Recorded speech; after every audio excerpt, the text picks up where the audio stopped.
It's the rivalry. It's the Yankees. It's the Red Sox. It's the AL Wildcard Series at Yankee Stadium. The rivalry will see one team go to Toronto to face the Blue Jays in the ALDS, while the other will head home as they see the end of their season. The Red Sox won Game 1 3-1 with Aroldis Chapman bouncing back from a bases-loaded no-out jam, stranding all three Yankee base runners Goldschmidt, Judge, and Bellinger to preserve the win. Garrett Crochet retired 17 consecutive batters, striking out 11 hitters on 117 pitches. And Masataka Yoshida in a go-ahead pinch hit two-run RBI single to center field in 7th. Alex Bregman added insurance of an RBI double in the 9th. The second game was a back-and-forth one. Austin Wells hit the game-winning RBI single to right in the 8th after Trevor Story tied the game on a solo shot in the 6th. Alec Nava and Ian Genge with you as we get to our starting lineups and our projected starters here for the Red Sox. So, Jarren Duran, Trevor Story, Alex Bregman, Masataka Yoshida, Romy Gonzalez, Nathaniel Lowe, Wilyer Abreu, Carlos Narvaez, and Ceddanne Rafaela, with Connolly early making his first career start in the postseason, made 4 starts this September. He was called up to replace the injured Dustin May, and he filled in amazingly well. For the Yankees, they're going to go with the usual lineup that they have gone on with. However, they're making some changes with a lefty back in the mound. They are making changes to the lineup. So Trent Grisham is the leadoff man. Aaron Judge, Cody Bellinger, Giancarlo Stanton, Ben Rice, Ahmed Rosario, Jazz Chisholm Jr., Anthony Volpe, and Austin Wells is the starting lineup with Cam Schlittler, the flame-throwing rookie this year for the Yankees. He's filled in admirably in the number 3 spot ever since the season-ending injury of Clark Schmidt. And he is going to take the mound for the Bronx Bombers. Ian, how are we doing tonight? The rivalry is here in this do-or-die game. Oh, man, this is a win-win for all of us, because no matter what, either the Yankees or the Red Sox are bounced in the first round, and the next round, and the winning team will likely get bounced in the next round, because I don't see the Red Sox beating either. I don't see either the Red Sox or the Yankees beating the Blue Jays. Now, the Blue Jays, they're an outstanding team. They're the best team in the MLB that in terms of lowest strikeout rate. The Yankees, of course, we know who they are. The Red Sox, they had an outstanding season and a magical one after trading away Rafael Devers to the San Francisco Giants, and they broke through. Though one can argue that this game may mean more for Boston, because if they win, that means they'll get Roman Anthony sooner than later. He is not on the lineup, but they need Anthony if they want to go further, if they hope to do that, Ian. I agree with you there. And one thing I will say, though, God, I'm torn, man, because normally I'd say, the death of the Yankees benefits us all, but man, Boston fans have been talking real spicy for the entire week leading up to this. And I, for one, am kind of sick of them talking. So either way, either win, either way, those of us just hate watching this game. We win no matter what. In the meantime, it's 3-1 Cubs. Top of the 9th, 2 outs. San Diego has runners on 2nd and 3rd. The Padres season comes down to one last batter as Jake Cronenworth grounded out to 3rd. That moved Bryce Johnson and Ryan O'Hearn. But do remember, the last batter is Freddie Fermin, who is 2 for 3 on the game, by the way. Oh my God, Freddie! Come on, Freddie! Deliver the magic! Now, in all likelihood, The Cubs are going to have to do this with Andrew Kittredge. Yes, he is on the mound. Kittredge is on the mound. He started last game as an opener, as they were scheduled to have Shota Imanaga as the main pitcher on the mound. Brad Keller was the man responsible for the runners at the bases, second and third, as it is right now. Fermin, it represents the Padres' last hope. So, as we're getting over to Boston, where our main event is at, nightfall has fallen here at the Bronx, and either side is going to go home. Either side is going to go on to Toronto all smiles after being their longtime nemesis. The Yankees won the first two playoff meetings between these two longtime rivals. The Red Sox won the last three. 1999, 2003 were won by the Yankees. 2003 famously known for the series-winning home run, the 11th inning of Game 7 by Aaron Boone, who is now the manager of the Yankees. 2004 was the most famous series, as it remains the only series in MLB history with a successful reverse sweep. Of course, many are going to remember the game-winning shots from David Ortiz in Games 4 and 5 in the 12th and 14th innings, respectively, before the Red Sox proceed to blow out the Yankees back-to-back at the Bronx in Games 6 and 7. And one of the most underrated parts of that series was the stolen base by Dave Roberts. And another famous moment from the Red Sox series victories, 2018, with the first ever postseason cycle from Brock Holt. And 2021 was the other one won by Boston. That was a one-game wildcard series, which remains the last wildcard series for a one-game event. And now the Chicago Cubs are headed to the NLDS. They win it 3-1 over San Diego. They will face their NL Central rival, Milwaukee Brewers, in the NLDS. So it's all set. Oh my goodness. Well, no Freddie Magic. Oh well. Oh. But now AJ Preller is faced with more questions than answers now that the offseason started much, much earlier for the Padres than they expected. I anticipate you gotta wonder, is this enough to get us a legacy of failure video? You'd wonder. Because last year was their shot. This year, it wasn't. Right. Alright, now they're switching over to the main ESPN feed because I was prepping up from the ESPN2 feed. But nonetheless, this should be an exciting game. This is easily the best series of the wild card round this year, Ian. Yeah, I agree. I was hoping for chaos in Cincinnati, but they squeaked into the playoffs. So I guess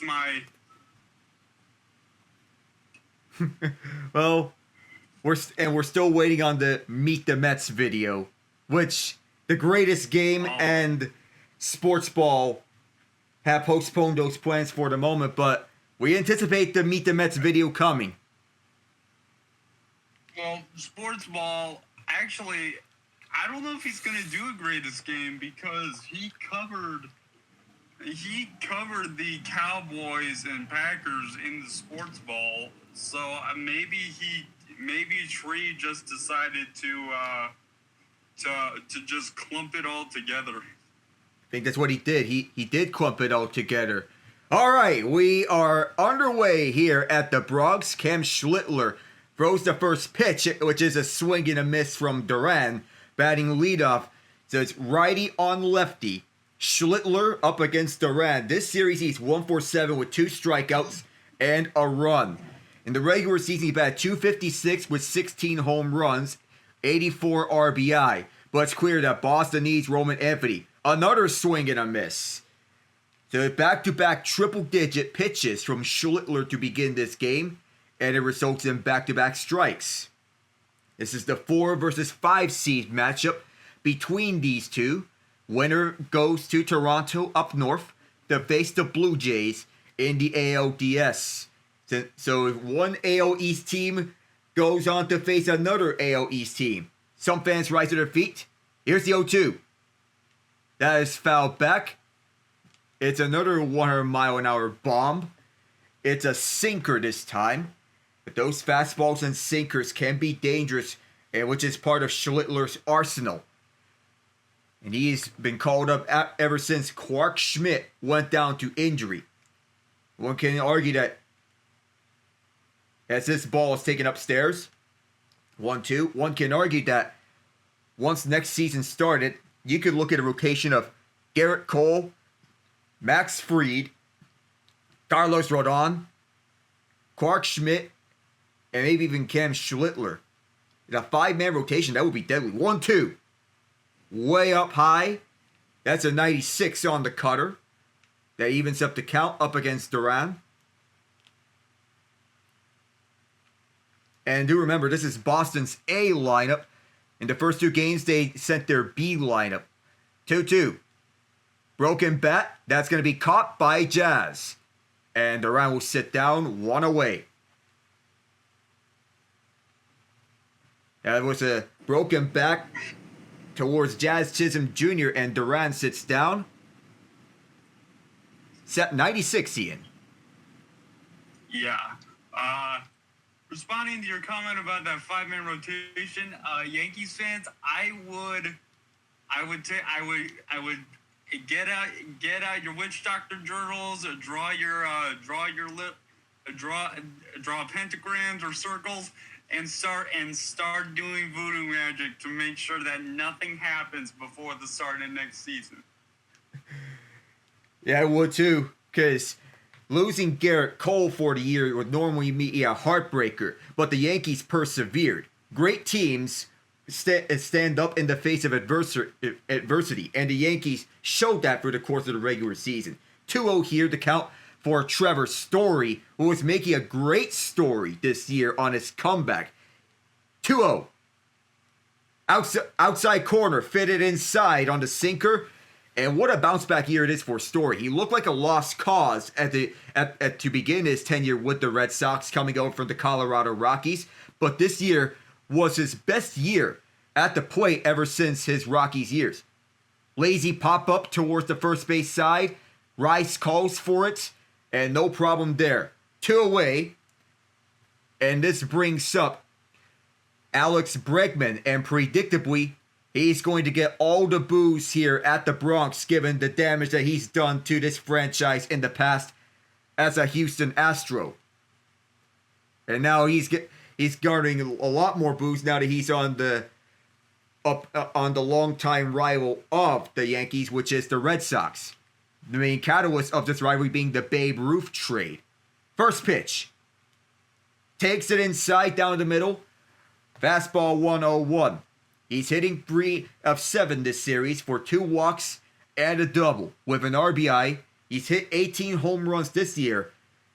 Likely going to opt out of his contract after this year, as he sends this one up high. Going to be onto foul ground at the right field side. That's dropped, as Rice could not catch it in foul ground, and Bregman can breathe a sigh of fresh air, knowing that he is not put away and that it's an 0-2 count. There's a strong likelihood that Bregman is going to opt out of his contract, so the main priority for the Red Sox is getting him to a new deal. But Rice has to have that one, because you get that, top of the first is over. So now Bregman's going to get another chance against Schlittler. Pitch number 13 on the 0-2. Well, upstairs on the cutter. And because we're seeing 2 rookies on the mound to start this off for both of these longtime nemesis, you can imagine that the leash for the 2 of them is going to be short. Especially for Early, who we're going to see next once we get to the bottom of the first. The 1-2. Top corner. Called strike 3. Bregman's going to sit down anyway. Who needs a dropped ball on foul grounds where you can just strike him out yourself? No hits for one. Halfway through the first, just one error that is scored at Rice. And we head to the bottom of the first. Nothing. We'll be back.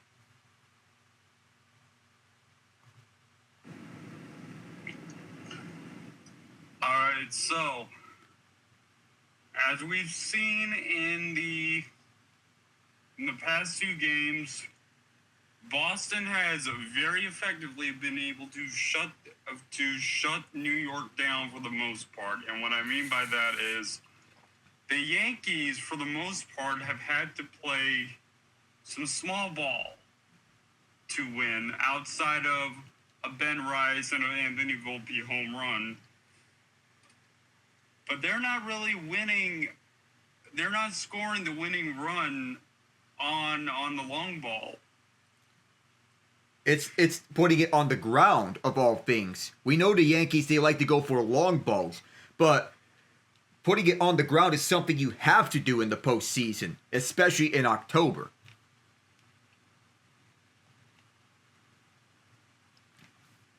Whew. What a game what a series this has been all the way. Also looking onto when we're looking at the bats of the Yankees, most of it has been home runs, Ian. Because look at it. Aaron Judge, 53 home runs. Cody Bellinger, 29. Ben Rice, 26 on a breakout year. Jazz Chisholm Jr., 31. And Trent Grisham, 34 home runs, showing he's not some throwaway in the Juan Soto trade. Right. As we speak of Babe Ruth earlier, Connolly Early is the youngest pitcher to start a postseason game since, you guessed it, Babe Ruth. Babe Ruth. Yep. Yeah. So now with Soto on the Mets, it was up to Grisham to fill into the mold on the outfield. But the Yankees showed that even though they lost Soto, they were not budged by it. And they made the most out of it by going after players that they really needed to fill in holes that were left behind. Early's first pitch is a strike on the bottom line on the fastball 94. So when we're speaking of the Yankees, they truly filled in some holes they wanted to fill in. First base, outfield, you name it. Everything on the checklist has been checked off.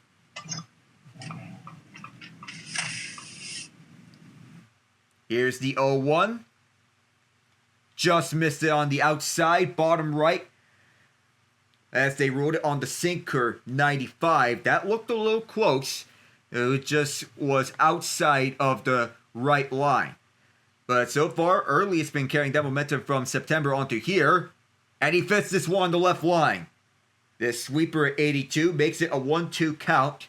Of course, we know about postseason baseball. We're getting some massive signings before the NHL season starts. The regular season starts in 7 days. October 7th is the exact day when it starts.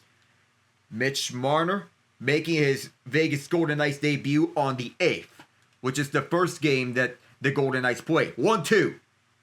Well outside on the sweeper. And among those signings includes the largest contract in NHL history of Kirill Kaprizov. 8 years at $17 million per. Holy cow. Ooh-wee. And Connor McDavid's gonna get over $20 million per year. Just as we get a strikeout from Connolly Early, Trent Grisham, and here's Aaron Judge. As you mentioned about Connor McDavid, $20 million per year may not be out of the question now. It's Kaprizov, he might just single-handedly reset the free agent market. Jackson Lacombe did get a healthy extension at 8 years, $9 million per, a rising defenseman with the Anaheim Ducks and a true minute muncher. That ball was spiked on the curveball. This series he's hitting .448 with 4 singles and an RBI. He's yet to hit a home run. But surprisingly, he's been outstanding thus far in this series. Though in past times with the Yankees, as Early delivers the 1-0, shallow center onto that side, coming in from right field to make the catch. That was Wilyer Abreu, and Judge is going to sit down. So as you look over at that Jackson Lacombe contract, he's a true minute muncher and an all situations defenseman in which he's going to continue rising his trajectory. The Dogs look like a sleeper team for the playoffs, in my honest opinion. First pitch from early, up the middle to Story, and it's a 1-2-3 inning for Connolly early, and Cody Bellinger will sit down after setting one up the middle for Story. We'll head to the second. Nothing will return.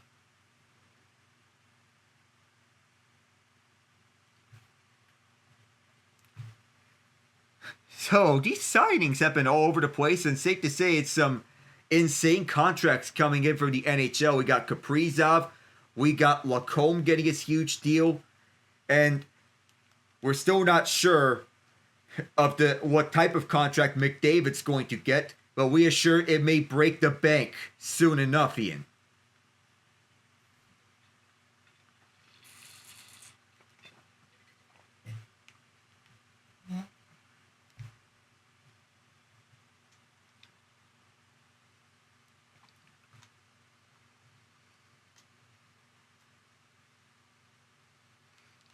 So, looking outwards, I know we already have pre-confirmed playoff matchups for the division series. That one of them being the Phillies and Dodgers, which was the first one. We got the Cubs and the Brewers in NL Central showdown, and saw John's wish getting granted that we will have a Mariners Tigers series at last. Or you know what? Is this actually I don't think our group has a name. I don't think John, Mr. Hopkins, you and I have a name. Well, I mean I don't know, but I don't know what happens if there's going to be a trio or quartet broadcast. This is going to be absolutely amazing if we do get a quartet. But you look back at 2003, 2004, two of the best series all time in MLB postseason history. And this one, no different because we're getting cinema here between these two teams. And it's just a wild card series, a best of three. The 2003 and 2004 ones that we previously explored, those were the ALCS ones. Now here's Schlittler, who comes back onto the mound, facing off against Masa Yoshida. We had a pinch hit, RBI base hit, 2 runs. Top side just fit it on the line. 2 for 3 this series, and both times he pinch hit in games 1 and 2. 26 RBIs on the year for Yoshida. 0-1. Shot foul past the right field line. And for the most part, the lineups featured the likes of Rob Refsnyder over the past 2 games for the Red Sox. They had Duran batting at the bottom third of the order. 0-2. Well upstairs on the 4-seamer. That makes it a 1-2 count. Abreu was not on the batting order. And a late season addition, Nathaniel Lowe, he was sitting down, and Preezy was a pinch hitter. 1-2. Outside 100. We all know that Lowe is part of the Rangers World Series team from 2 years ago. Just moved on from Bruce Bochy as they agreed to mutually part ways, but the Rangers are leaving the door open for him to return on a front office role. 2-2. Chopper right over third base side, and the first base runner is on board. Yoshida is at first. He has his third hit of this series. On 2 strikes, Yoshida lifts it right over the head of Ahmed Rosario. Trade deadline pickup from the Washington Nationals. It was just over him and out of his reach, and Yoshida is on board. Now it's Cedar Rafaela, who sent the Red Sox to the playoffs on a game-winning RBI triple. Inside fastball 99. 1-0 is the count. He has yet to record a hit in this series. He walked twice, and he scored 2 runs on those walks. Whenever he's on board, watch out for his base running. He is dangerous. 1-0. Just outside. On the fastball, missed it. Remember that there was an 11-pitch at-bat last night. They swapped Rafaela and Carlos Narvaez in the order. So Narvaez goes from the 5 spot to the 7 spot. 2-0. Left center on the strike zone. 2-1. Still, it's top of the second inning. Winner faces the Blue Jays in the ALDS. So far, Schlittler is 22 pitches into his outing. The 2-1. Rafaela swung out and missed. That time he went with a sinker. And Rafaela, who can strike at any time. But so far, that hasn't been the case in this second inning. Fans on their feet, waiting for a Schlittler strikeout. Runner at first is Yoshida. Too low, sinker 99, and it's a full count, no outs. And a runner at first is Yoshida on a base hit. His mom was a Braves fan. Chipper Jones was one of her favorite players. Rafaela fouls this one back, and it's going to go to a lucky fan waiting over the stands. Pass foul ground. Romy Gonzalez moves from first base to second base in the place of Nick Sogard. And Abreu replaces Nate Eaton at right field. Platoon partners Abreu and Eaton. Payoff. Swing and a miss. 99 just on the inside. And that is Schlittler's first strikeout of this inning. Second tonight. It is a 2-seamer on the sinker. That was a foul tip. That was a foul tip back. Just barely he gets that ball. Here is Nathaniel Lowe, who was a playoff hero for the Rangers 2 years ago. Pickoff attempt, and reaching back safely is Yoshida to avoid the tag from Rice. 0 for 3 in this series. Switched from number 30 to 37. Let's go Yankees chat ends here at the Bronx. Lowe tried to go at it. The umpire called a strike as it was on the top side. He thought that was going to be a ball. 0-1 is the count. Yoshida still up first. 0-1. Swinging a foul to left. On the fastball, so that's past the third baseline.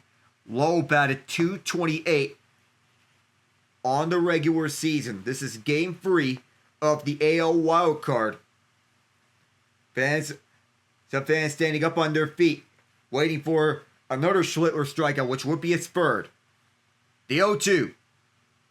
Not even close that time.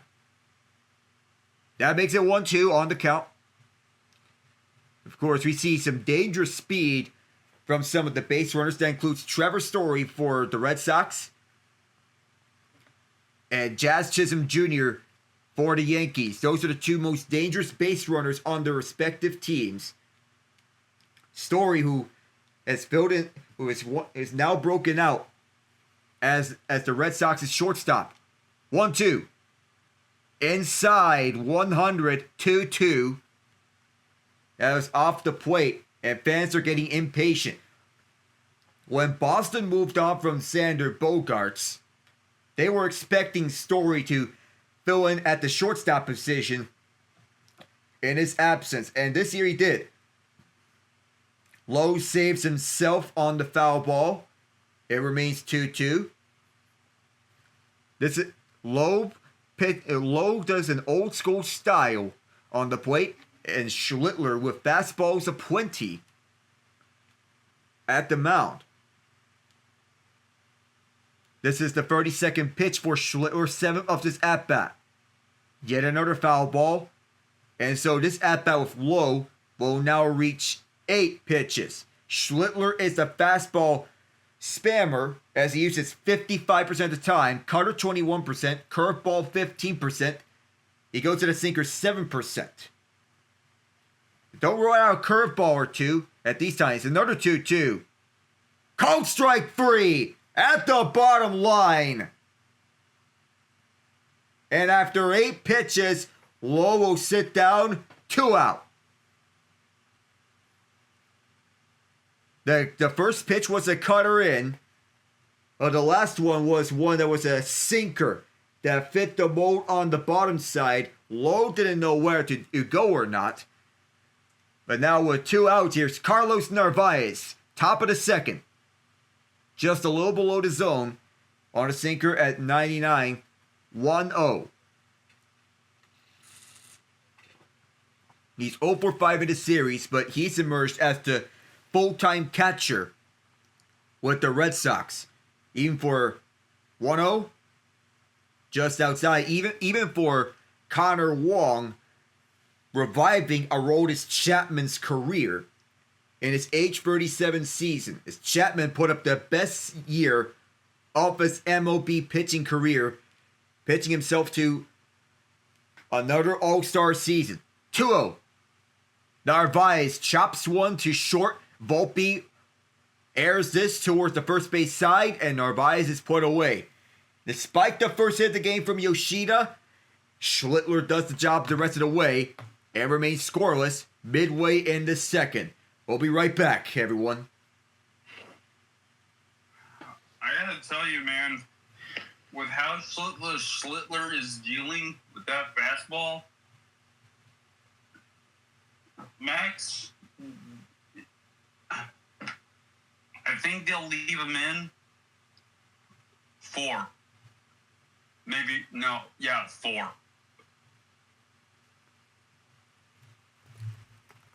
Yep, he says Schlittler is dealing early. Of course, he's a fastball maestro, and he's showcasing that throughout his time ever since he was called up. He's the ideal number 3 right now for the Yankees.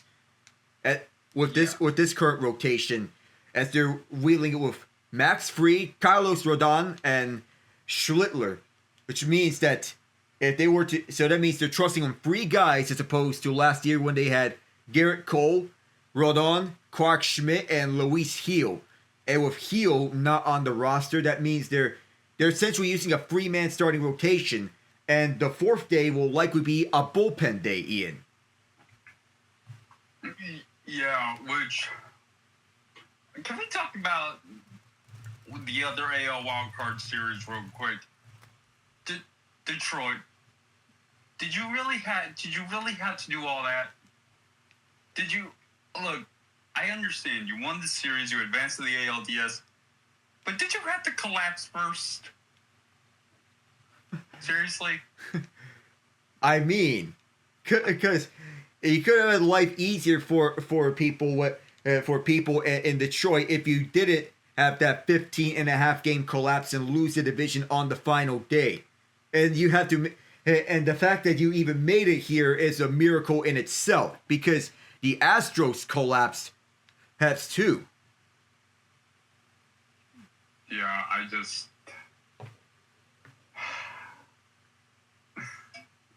Good Lord, Alec. Oh my Just God. Good Lord.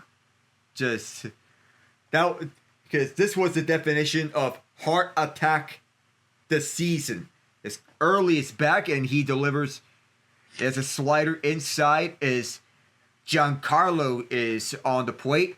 And even though he is a postseason riser, he hasn't played like that in this series. 0 for 8, 2 strikeouts. He swung and missed that time.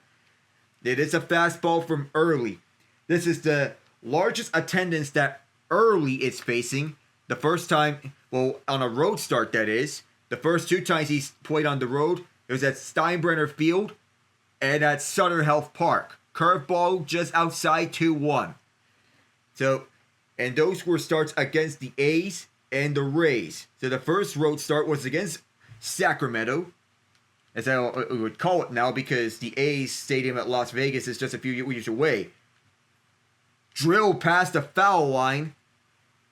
It is 2-2. You have to be careful if you're a fan watching those foul balls get drilled. That exit velocity 116.4 miles an hour.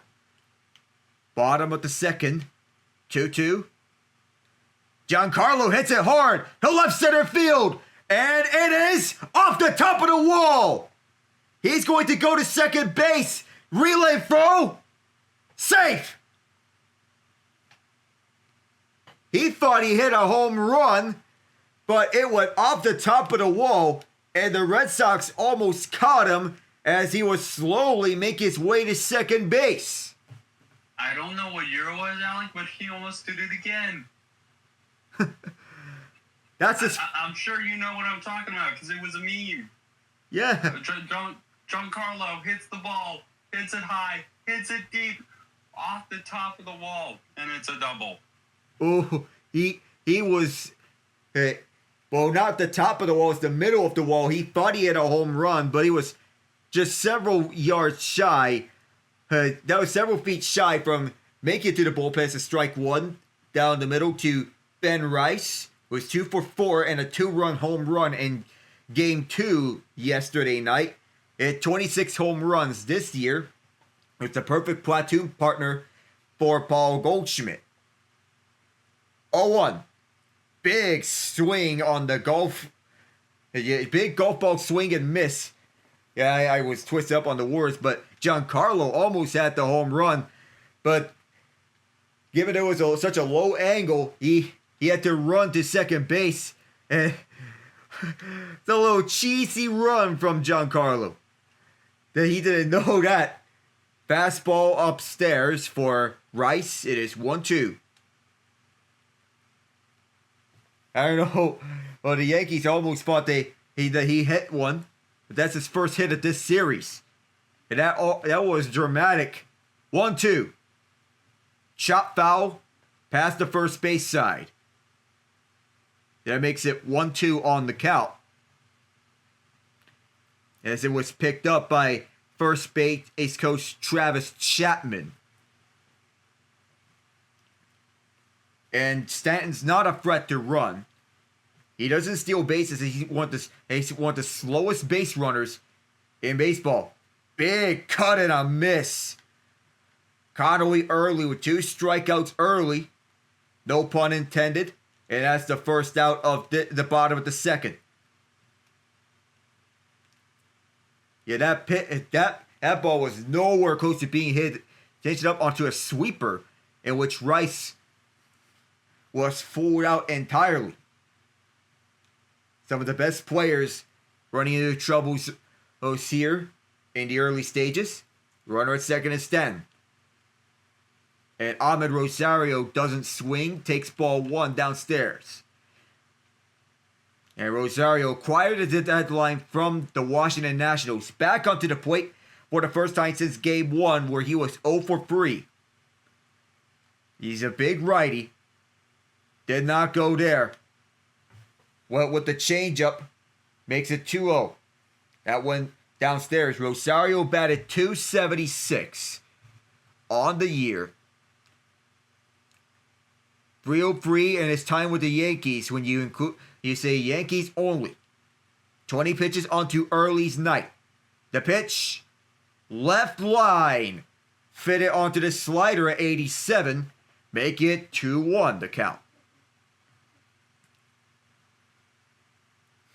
And this series is back and forth theatrics. We've known this a lot of times. Big swing and a foul towards the left field line. 2-2 now. And Early, who's been trusted by this Red Sox staff ever since the injury to Dustin May, trusted now in a bigger role now that Lucas Giolito is out for the rest of the year. The 2-2. Yet another chop foul. That's not playable, as Bregman tried to pick it up. He thought that was playable, but it bounced past the foul line. Good job by the third base umpire to spot that. Did not miss by much. And that's the first base umpire, John Libka. Mark Ripperger is the home plate umpire. Another 2-2. In the air to right center field, coming in is Abreu to cut off Rafaela. And no problem there for Abreu. So 2 down. And here is the hero of Game 2, Jazz Chisholm Jr. His aggressive base running has been a staple of what the Yankees needed. They're more known for the home run ball, but ever since Chisholm donned the pinstripes, he's unlocked another gear. Always had potential with him, and now he's playing his best ball as a Yankee. And that access in and out the glove of Narvaez. No movement from Giancarlo.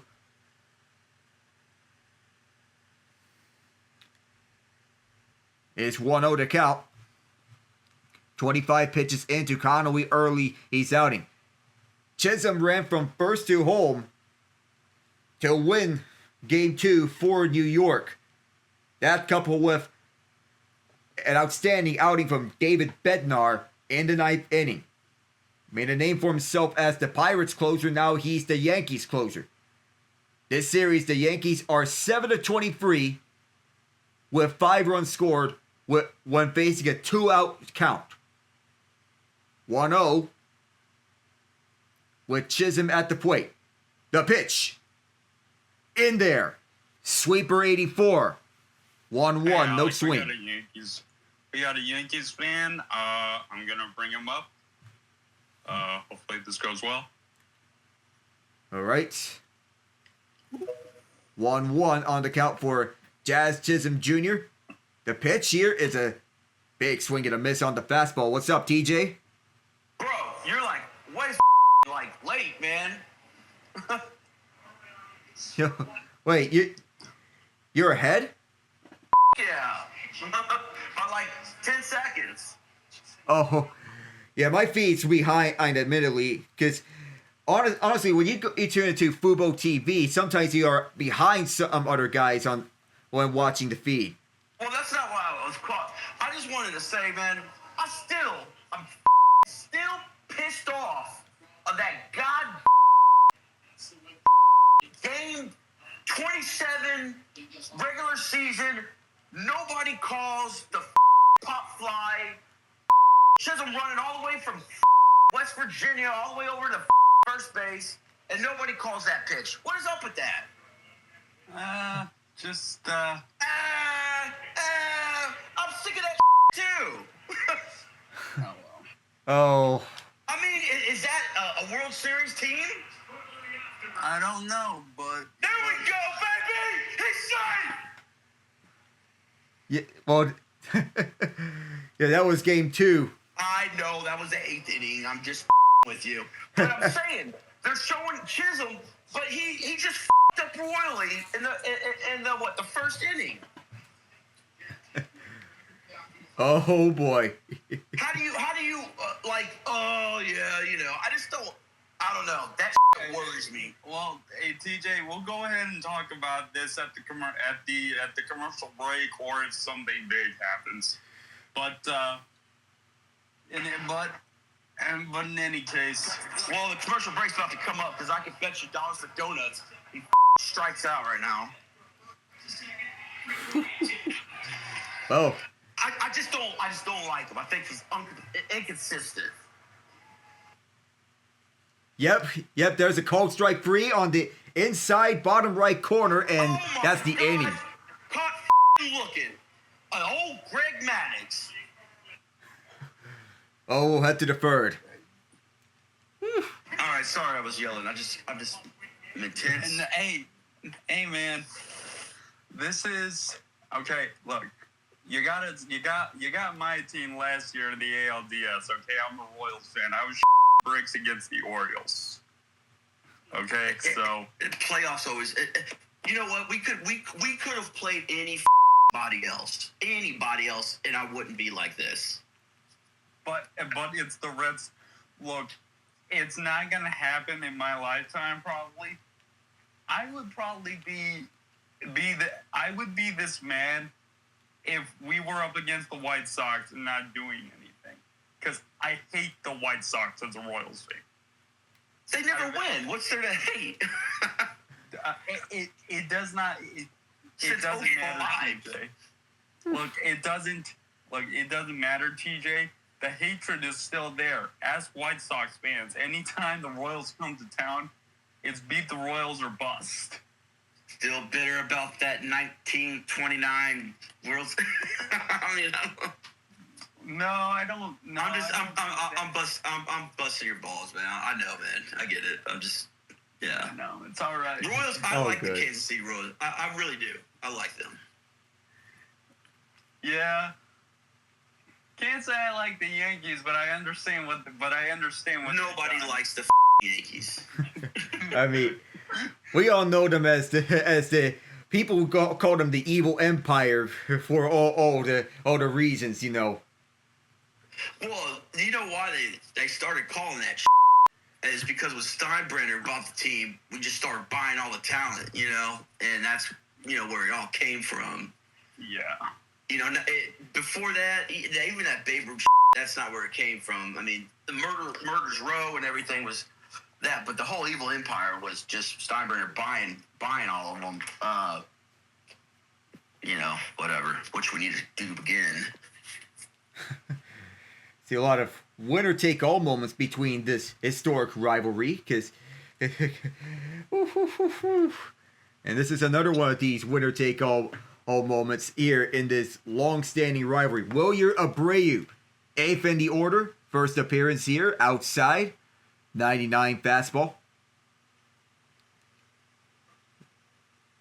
Man, did y'all see, man, coming out, first pitch, homeboy was throwing 101 mile per hour sinkers. That is insane. This kid can deliver. Strike one on the fastball. It's not 100 this time, but just fast enough to get a strike to fit it inside. Yep, this kid has a promising future ahead of him. Not tonight. Well, 1-1. Fastball 98. This is 2-1. It was Schlittler getting set to throw 40th pitch. Last game, the matchup was Rodon versus Bayo. They had a good outing, and curveball, and that's sky high towards the third base side, and it's caught. Little lazy pop up, and that's one away. Still nothing. And in terms of pitches thrown, the Red Sox only had to use one reliever in Game 1, Aroldis Chapman, 24 pitches. Then in Game 2, they had to use many relievers in stark contrast. About 5 of them, 5 or 6. First pitch. I hate when people say we're still nothing.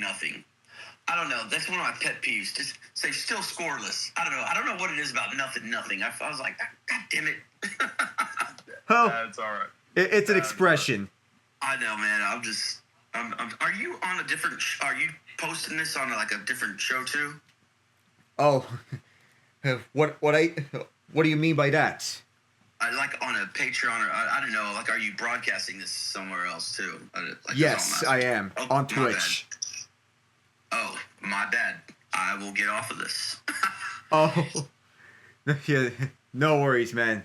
But yeah, I know you were fired up and all. Well, hell yeah. It's playoff baseball. These kids got to know. I mean, we all know this. Yep. And everyone knows this. Players, coaches, fans, even management. Big swing and a miss on the sinker. And as the 4th strikeout from Schlittler, it is 44 pitches. Onto his outing, and so far 4 strikeouts as Roby Gonzalez was a little too high on his swing. Ooh. Just missed that one, and now headed back to the top of the order, whereas Jarren Duran was lifted from the bottom third to lead off. These see the way that freaking ball spun up and down diagonally to the left? That's Hey, hey, TJ. Fair warning. We don't like that word. Yeah. We apologize for the language that was used from TJ over the last inning and a half. We apologize for that. We do not tolerate that language anywhere, anytime, and because we're trying to keep this on a professional basis, and we apologize for the language that was used over at this time. With that, we'll keep this one rolling. Fastball, 101 miles an hour, and I'm gonna have to do a lot of editing once this is all said and done, because I might have to bleep out the curse words that TJ used. I'm gonna have to do that. Yeah. Sorry, man. It was I thought because it was a Yankees fan, it'd be good to have someone rooting for the team. Then I realized not every fan is as professional in their commentary as we are. Then another strikeout from Schlittler that makes it 5. It's a strike him out, throw him out as it went off the bat and then right onto first base where Duran ends up being thrown out. So with that, we head to the bottom of the third as it's still scoreless, or as TJ would not like to hear it, 0-0. That's good. Sorry, I had to. Yeah, I know. It's all right. But on another note, TJ did make a good point. Schlittler is just, his pitches are filthy. I mean, the dude throws absolute gas or heat or whatever phrase you want to use, and then he'll paint the corner with an 83-mile-an-hour, I don't know what that was, a slider, a changeup, a mix of a curveball. Mm-hmm. Yeah, what was that? Yeah, because it's mostly fastballs, but he can throw in a curveball or a sinker from time to time, and he can still pitch effectively.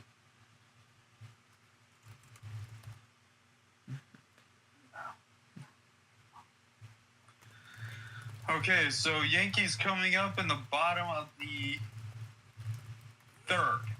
I thought we were still in the second, but we are in fact in third. Yep, we're in the third. And it's... who's up again? Did you catch? Yeah, so it's going to be Volpe, Wells, and Grisham being the first 3 up for the Yankees. Yeah, Anthony Volpe led things off with a home run in Game 1. He's found his form. He's quietly found his form over the last month and a half. Good for him, considering that at the time the Yankees fan base wants him shot out of a cannon. Yeah, because he struggled immensely in the midway portion of the regular season. The fastball went at 93 miles an hour. In this series, he's 3 for 7 of a home run, an RBI, and 2 strikeouts. That RBI coming in Game 1. 1-0 to Volpe. Outside on the changeup is a wide arsenal of pitches for Connolly early. Winner will face the Blue Jays in the ALDS. Here's a 2-0. Shot foul back. First strike of this at-bat sequence. And early has been impressive since they start off this game. Both the starting pitching has been outstanding in Game 1 between Crochet and Freed. 2-1. Called strike. That was a little auspicious there, but it is now 2-2. Umpires can get away with strikes that are just slightly off of the lines, but well off, that's easily a ball. 2-2. Big swing and a miss. And Volpe will sit down on the curve.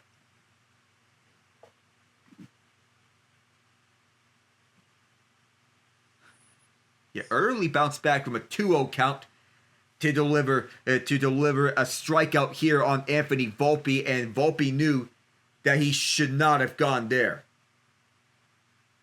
Of course, the frustration mounted up from him, and here's Austin Wells, the catcher, and that hit.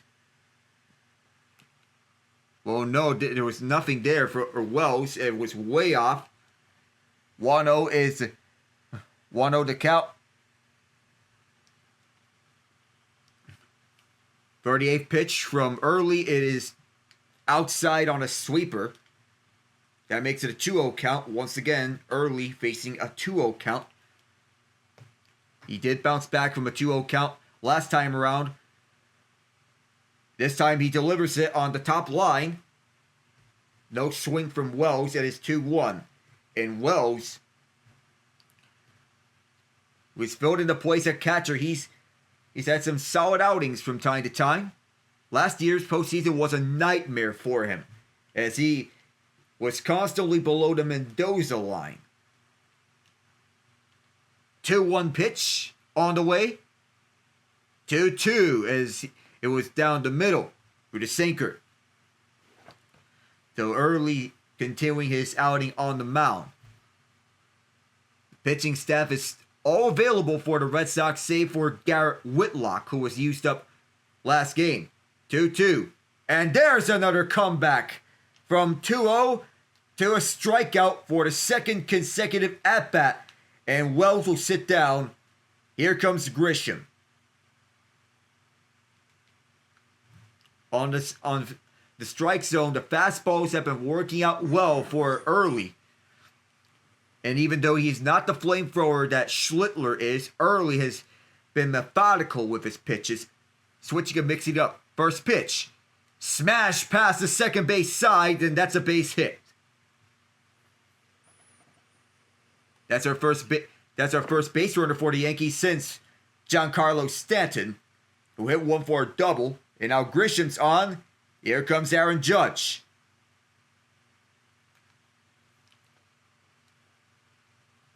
The Yankees need Judge to step up now that Juan Soto is gone.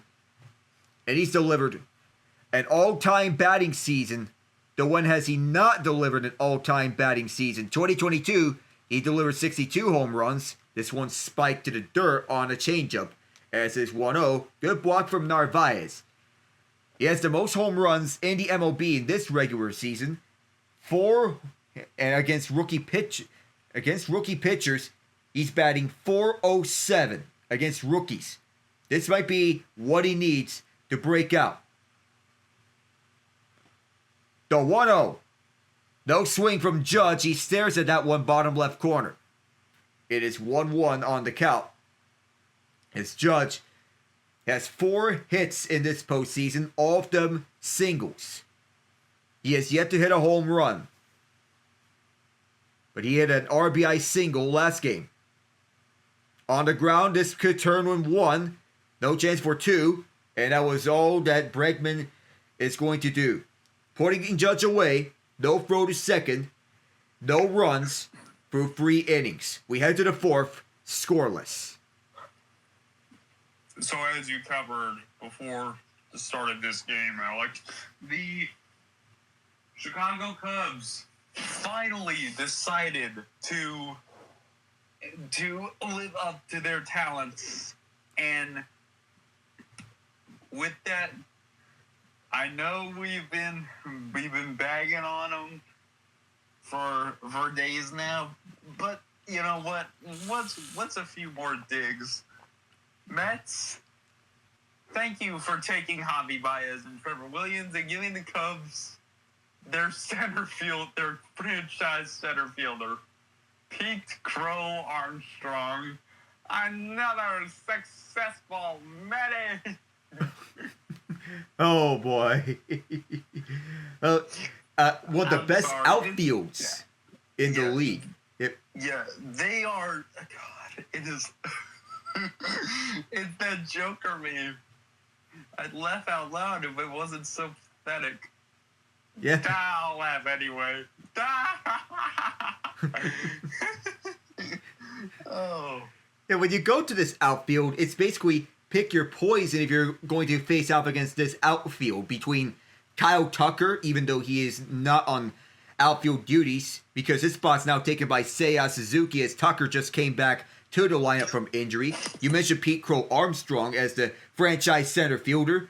And then one last piece to this puzzle, their left fielder Ian Happ, their longest tenured player. He's been outstanding too. Mm-hmm.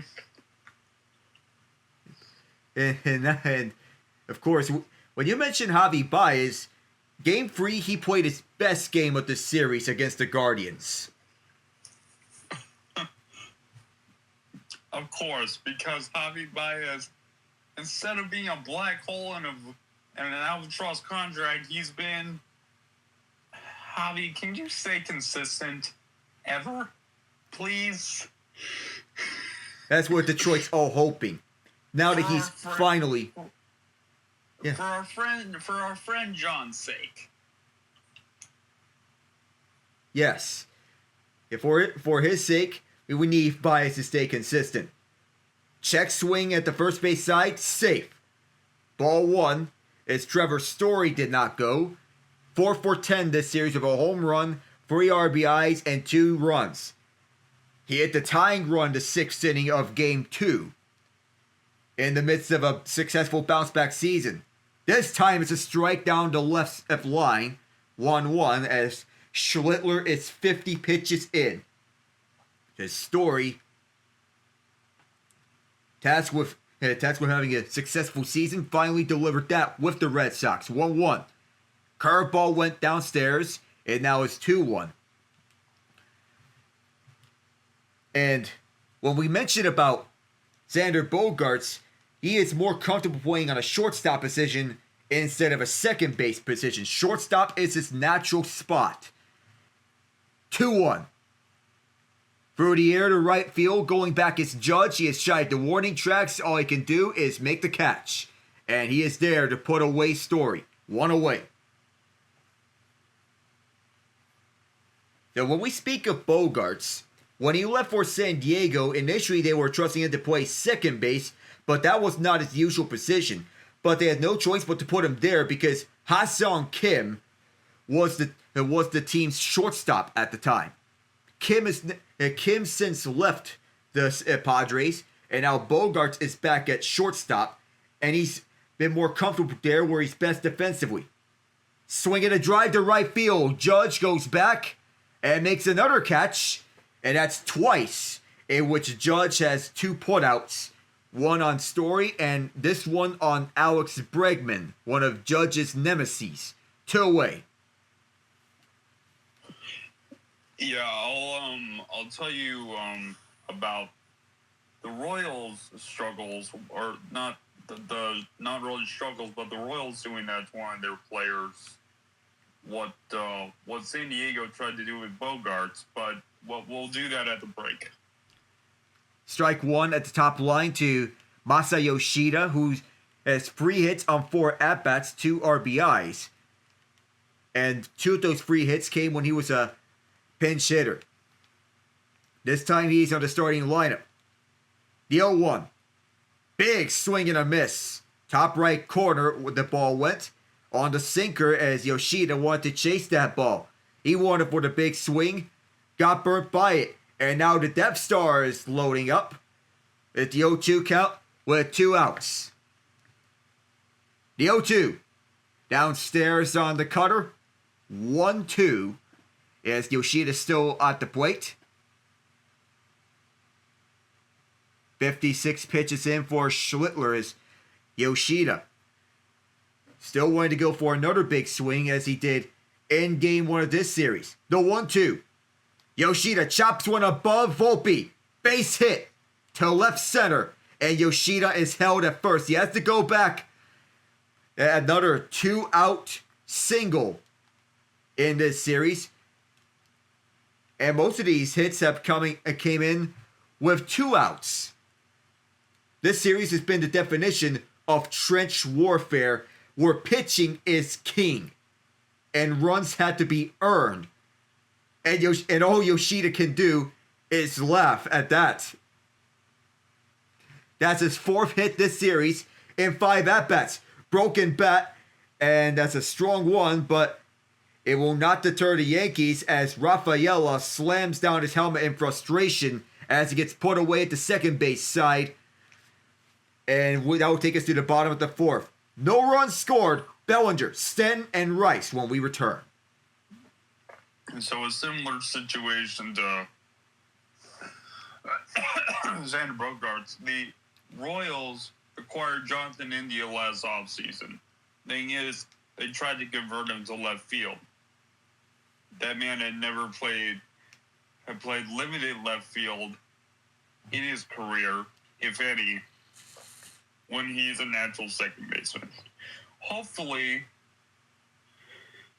they keep India around. Hopefully, they don't try and move him from position to position like they did this year. But in regards to this game, you're right, Alec. And you'd think that because the Yankees have home field advantage, that this would benefit them. But here's the thing. That bullpen for the Yankees, you don't know what version you're going to get. I mean, sure, they acquired a bunch of high-end arms.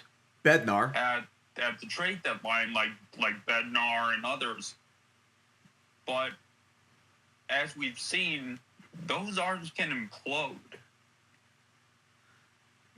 I mean, so it really, as cliche as this gonna sound, whoever strikes first is likely gonna win. Yeah. So basically, first to score is likely going to win the game.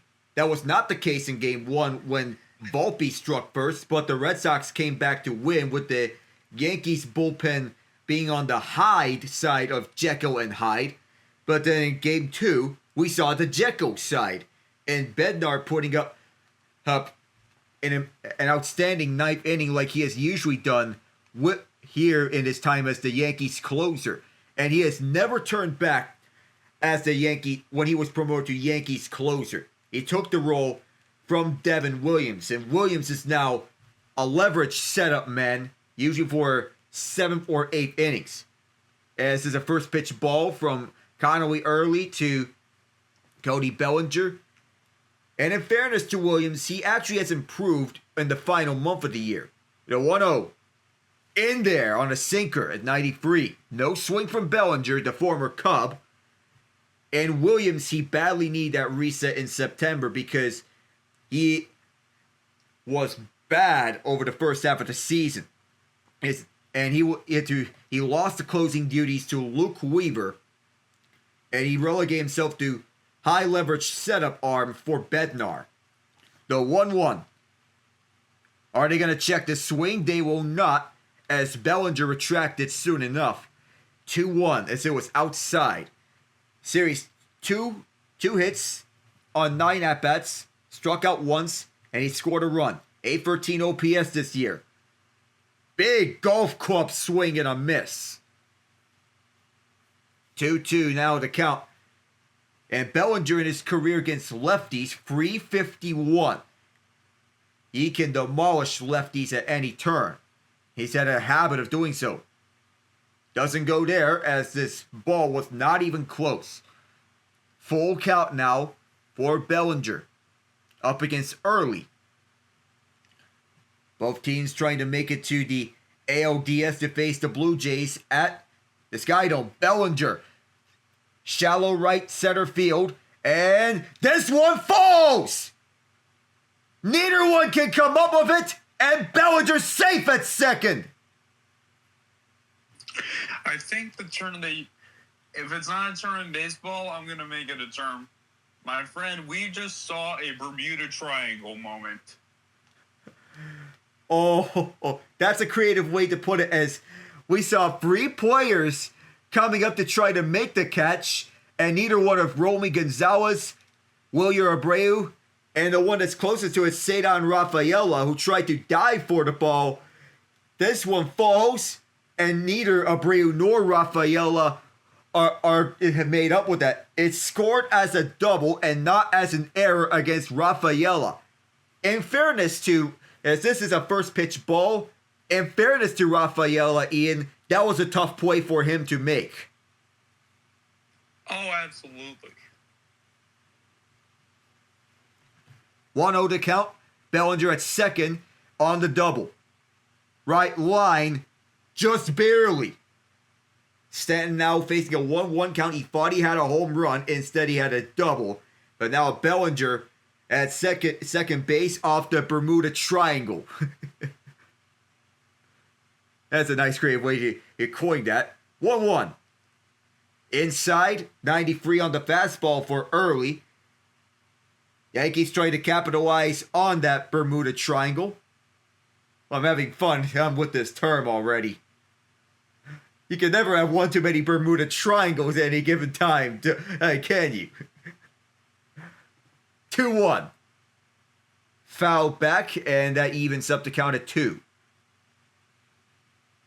In the second inning, and looking back, as Giancarlo Stanton hits one to the middle of the left field bullpen wall. He thought he had a home run. Instead, he has a double, and he barely got there. Here's a 2-2. Downstairs on the changeup. Makes the count full. No outs. It was one of the most awkward moments in which you could see a double. But nonsense moments do happen in baseball from time to time. Payoff. Fouled it right off of Narvaez. He'll stay alive at the plate. Alright, so the ESPN cast is saying that Early's going to switch to the fastball. I have to see if he goes to that fastball. Another payoff. And yes, it is the fastball, but it ends up inside and stands on board at first. Nobody out. And Rosario is headed to the plate. Did we just see Giancarlo Stanton not only walk, but lay off multiple off-speed pitches? Pitches that he has been reamed for swinging at and missing to get to first base? We don't see that. Okay. Wow. Yeah, the Yankees are feeling different tonight. Giancarlo's laying off off-speed pitches. Oh yeah, kid. You're in for a night. Well, the Red Sox did have a mound meeting just now as a meeting with the pitching coach. If it's the pitching coach, then you're staying. If it's the manager, you're going. That was the pitching coach, Andrew Bailey, who is giving instructions to Connolly Early. In there for strike one on a sinker against Ben Rice. Wore a different jersey number last year. He switched over to number 22 after the departure of Juan Soto. Bellinger at second, Stanton at first. Big swing and a miss on the sweeper. He wanted to go for that, and it bit him a little late. 0-2 to count. Double play can be up for grabs, and even a rare triple play, if that's even available right now. 0-2. Struck him out. Got him on the sweeper outside the zone. And it's 6 strikeouts already for Connolly Early. He was trusted early, and he is doing the job early. Both rookies have a combined 11 strikeouts through 4 innings. Schlittler 5, Early 6. So not a bad outing for Early, filling in for the injured Lucas Giolito. Chisholm doesn't go. Rosario. So I have to apologize because I confused Bryce and Rosario on the order. But in this series with runners in scoring position, the Yankees are 2 for 18 and the Red Sox 4 of 14. Rosario gets this past Story. Here comes Bellinger. They're going to wave him through him. The throw to the plate is late. Rosario delivers. Bellinger reaches home safely. The Yankees strike first. Hey, Alec, you know what? You remember what team Ahmed Rosario started with? The Mets. Yet another successful Met. To a lesser degree this time. To a lesser degree, but you know what? It's the Mets, and it's easy to pile on, and that's what I'm gonna do.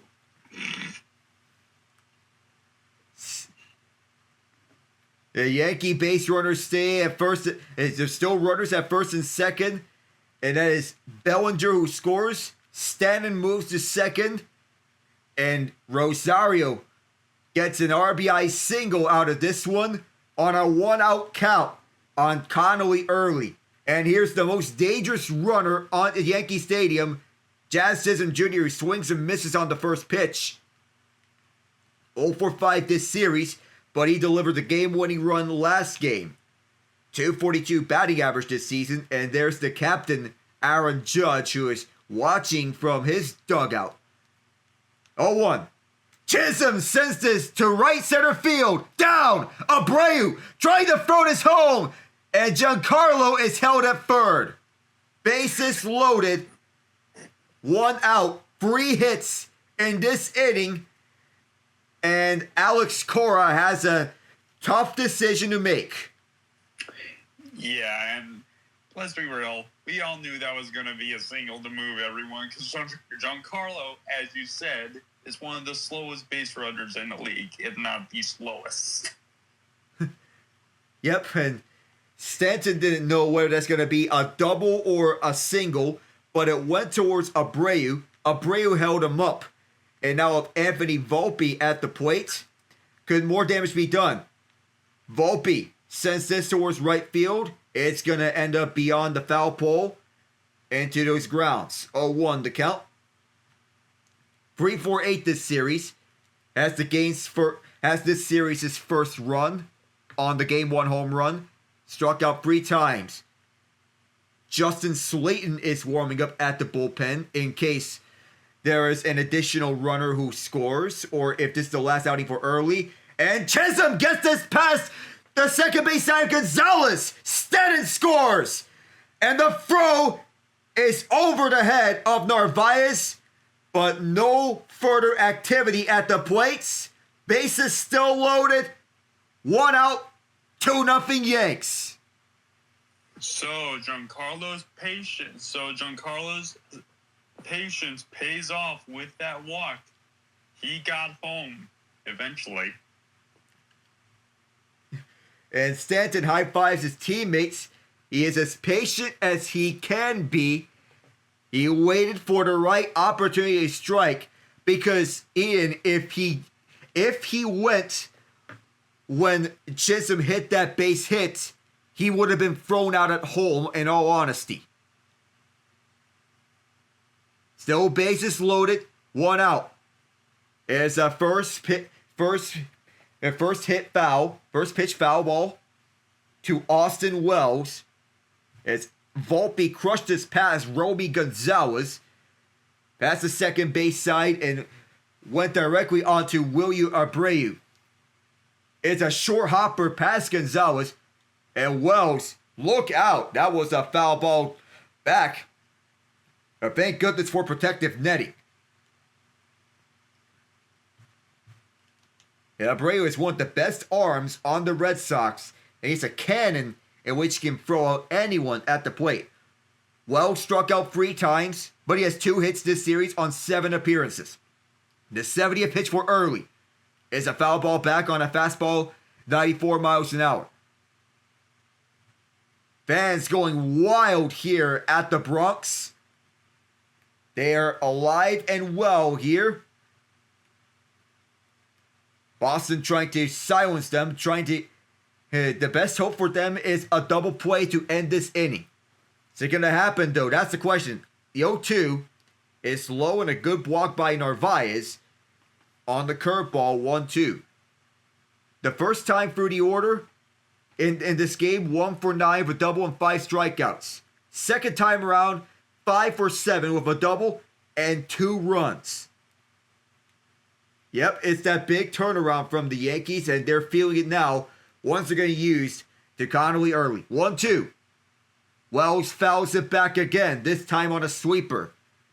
And it feels like with every passing pitch, these Yankee batters are getting more confident with their at-bats up against this rookie. Oh, absolutely. And this is why starting a rookie, look, I don't agree with it. Ball 2 outside.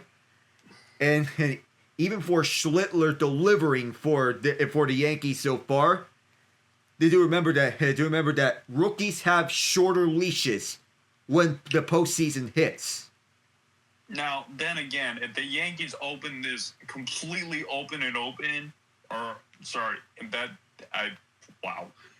the Yankees bust this thing wide open, I can see them leaving Schlittler in longer than they were going to. Yep, granted, as in fairness for such a case with rookies, this will be the 8th pitch of the at-bat, full count, and that is fouled. So this will extend this at-bat to 9 pitches. And fans are going wild. And now, well, the home plate umpire, was this ruled as catcher's interference? They're going to have a look at this. Was it a violation? Are they going to review this for interference is the question. And if this is catcher's interference, that'll score another run.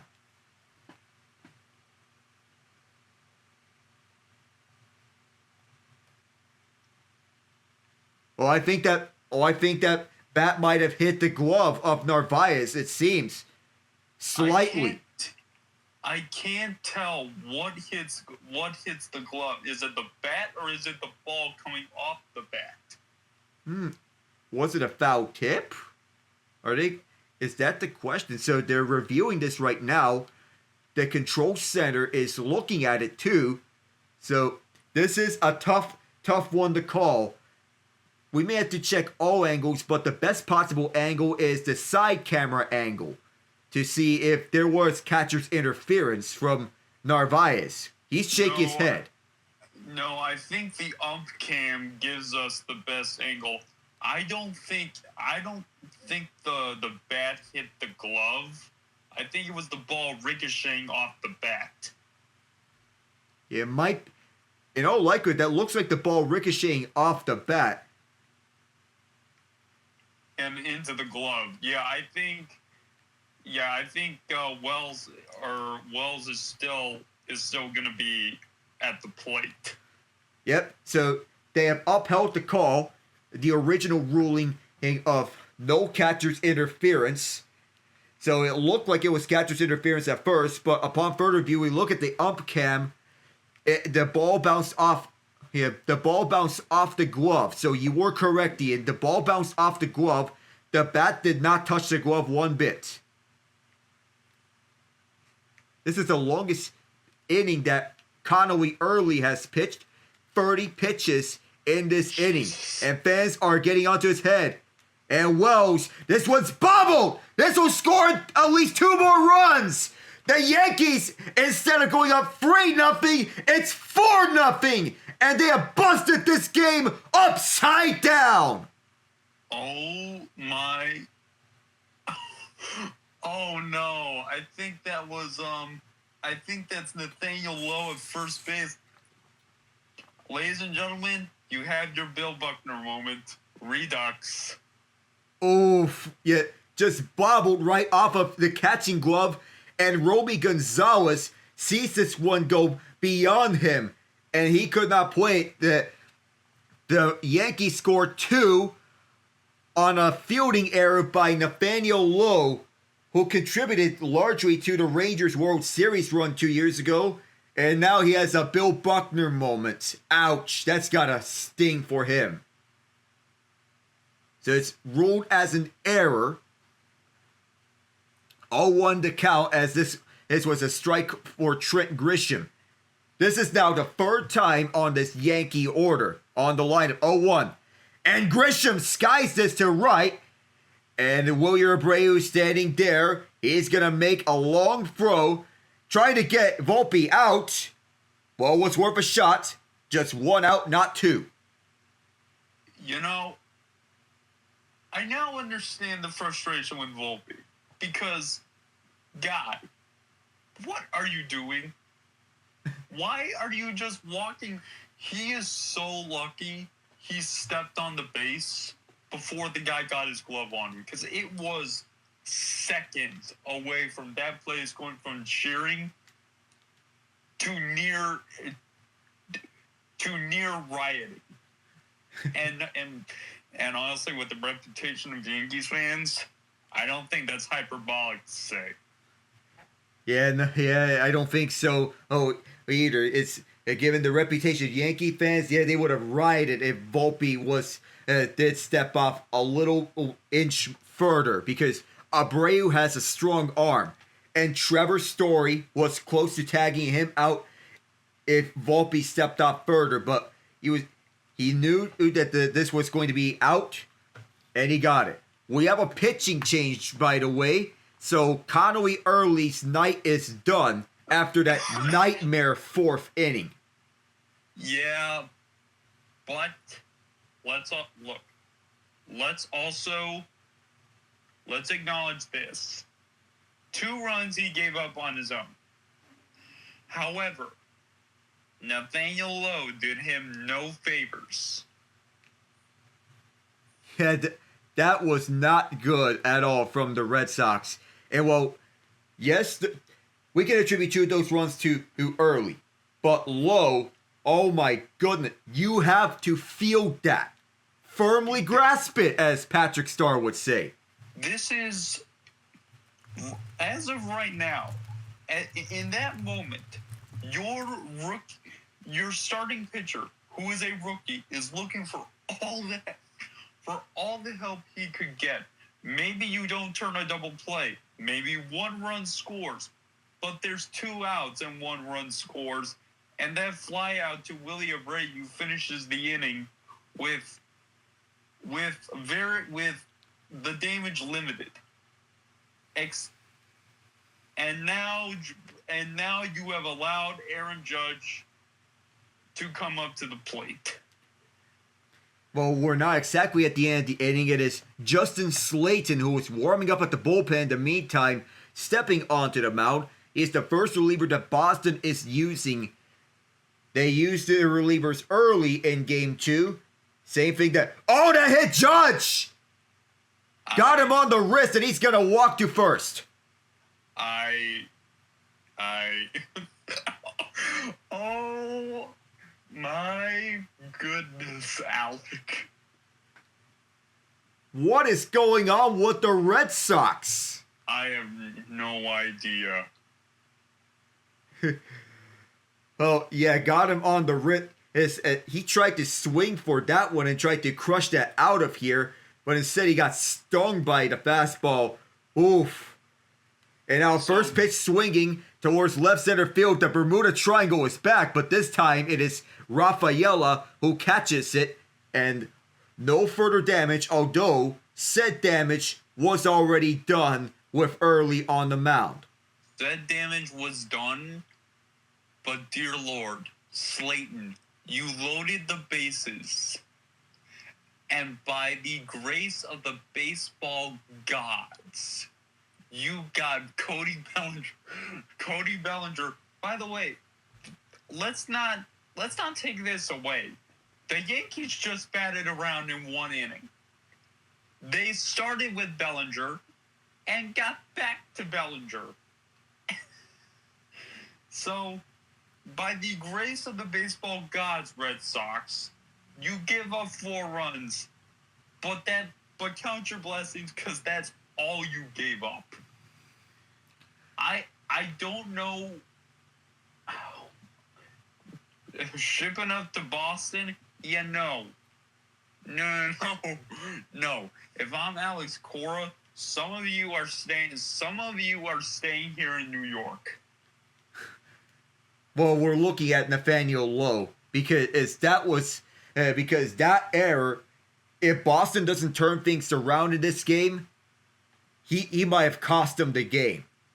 And you know what? With this cushion and with how he's been dealing, forget what I said. Have Schlittler go 6. Yeah, and then you can have him work 6 innings if he continues delivering at this rate, and if he continues to go like this, then you can bring out your bullpen. You can go to Weaver, Williams, and Bednar. Weaver for the 7th, Williams in the 8th, and then Bednar in the 9th. 1, 2, 3, and we see here 5 points Vids giving an interview, or we see Buster Olney interviewing 5 points Vids, who is actually managing the Red Sox as his second job. Oh, by the way, I did not mean to put that on the Jumbotron, but thank you! No Michael McLeod, no Carter Hart to the Carolina Hurricanes. Thank you!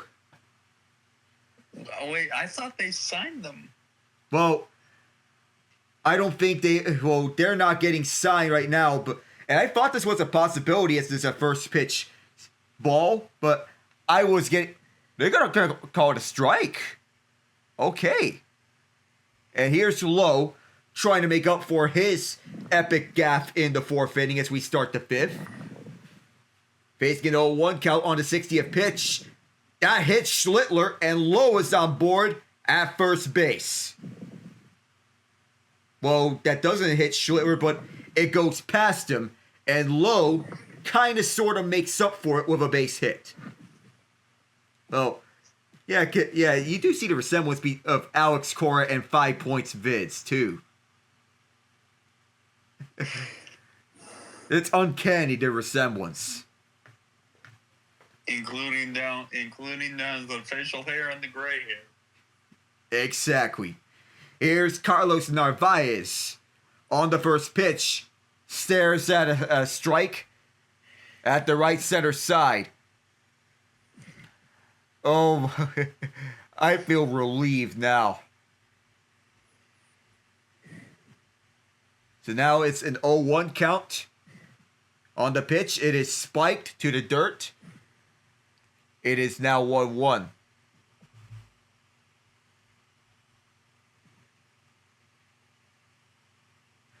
Well, we're trying to make out the chance that we're hearing from the Bronx. Well, it's something point of a middle finger towards Boston. Something like that. Yeah. Well, what do you expect? People, if you were hoping for decency in this series, this is Yankees Red Sox. Yep. And of course, there are other rivalries involving Boston and New York, as this is sky foul to right field. Ooh. 2-2. The count now. As, of course, we saw 2 Bermuda triangles. Oh, that was a play that could have been backhanded on the first Bermuda triangle from Rafaela. 2-2. Fouled back on the fastball. So far, so good from Schlittler. And Rafaela, who's been one of the cornerstones of this current iteration of the Red Sox, emerged as the face at center field. And this outfield established between him, Duran, and the platoon partners Eaton and Abreu. Though Abreu has that cannon of an arm, he has outstanding defense. Narvaez fouls again, this time on a sneaker that went back. But, whew. You know, forget what I said about 6, because it's looking like, if Nathaniel Lowe is any indication, It looks like the Red Sox may be getting used to Schlittler's timing. Maybe have him finish off the fifth and then go to the bullpen. That's what I would I do. don't know. Yep, that's what I would do. Yep, because now you take this onto the consideration. Now that we had a strikeout earlier, Abreu stares at one going down the middle. That was not a good look. Well, for Abreu that is. So now it's a 0-1 count with him staring at that.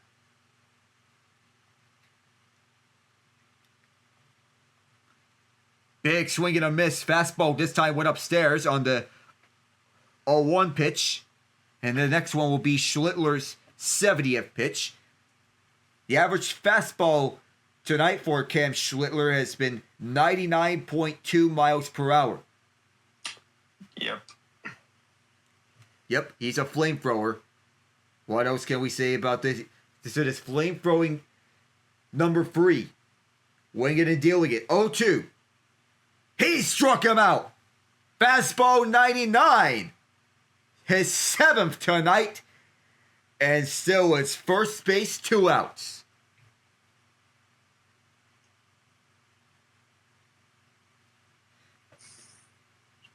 "47 strikes out of those 70 pitches that Schlittler has delivered tonight.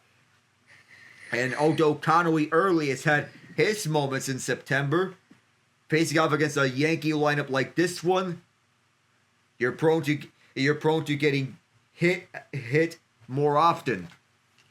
And the 4th inning showed us that was a foul ball to right side. Romy Gonzalez held without a hit this series. His true strikeouts. This is 8th plate appearance. Well, 8th at bat. Upstairs that evens it up at 1. It's a curveball.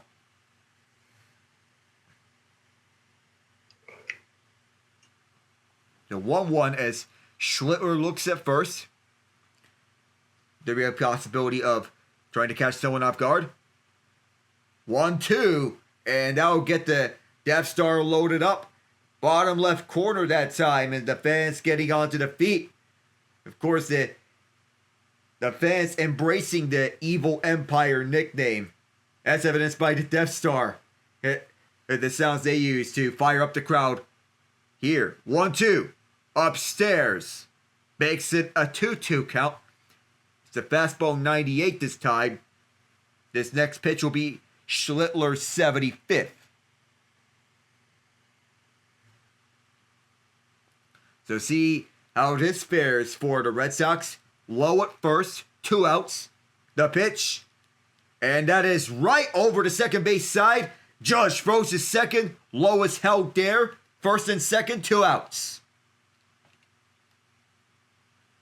So that was a page right out of what Masataka Yoshida did earlier in the game. When getting a chance. At that time, I aired this one out on a line drive to right field with Romy Gonzalez. And finally has his first hit of this game. And now Jarren Duran heads to the plate for his 3rd plate appearance of this game. 0-4-2 earlier. First pitch. Big swing and a foul as he airs this to second deck.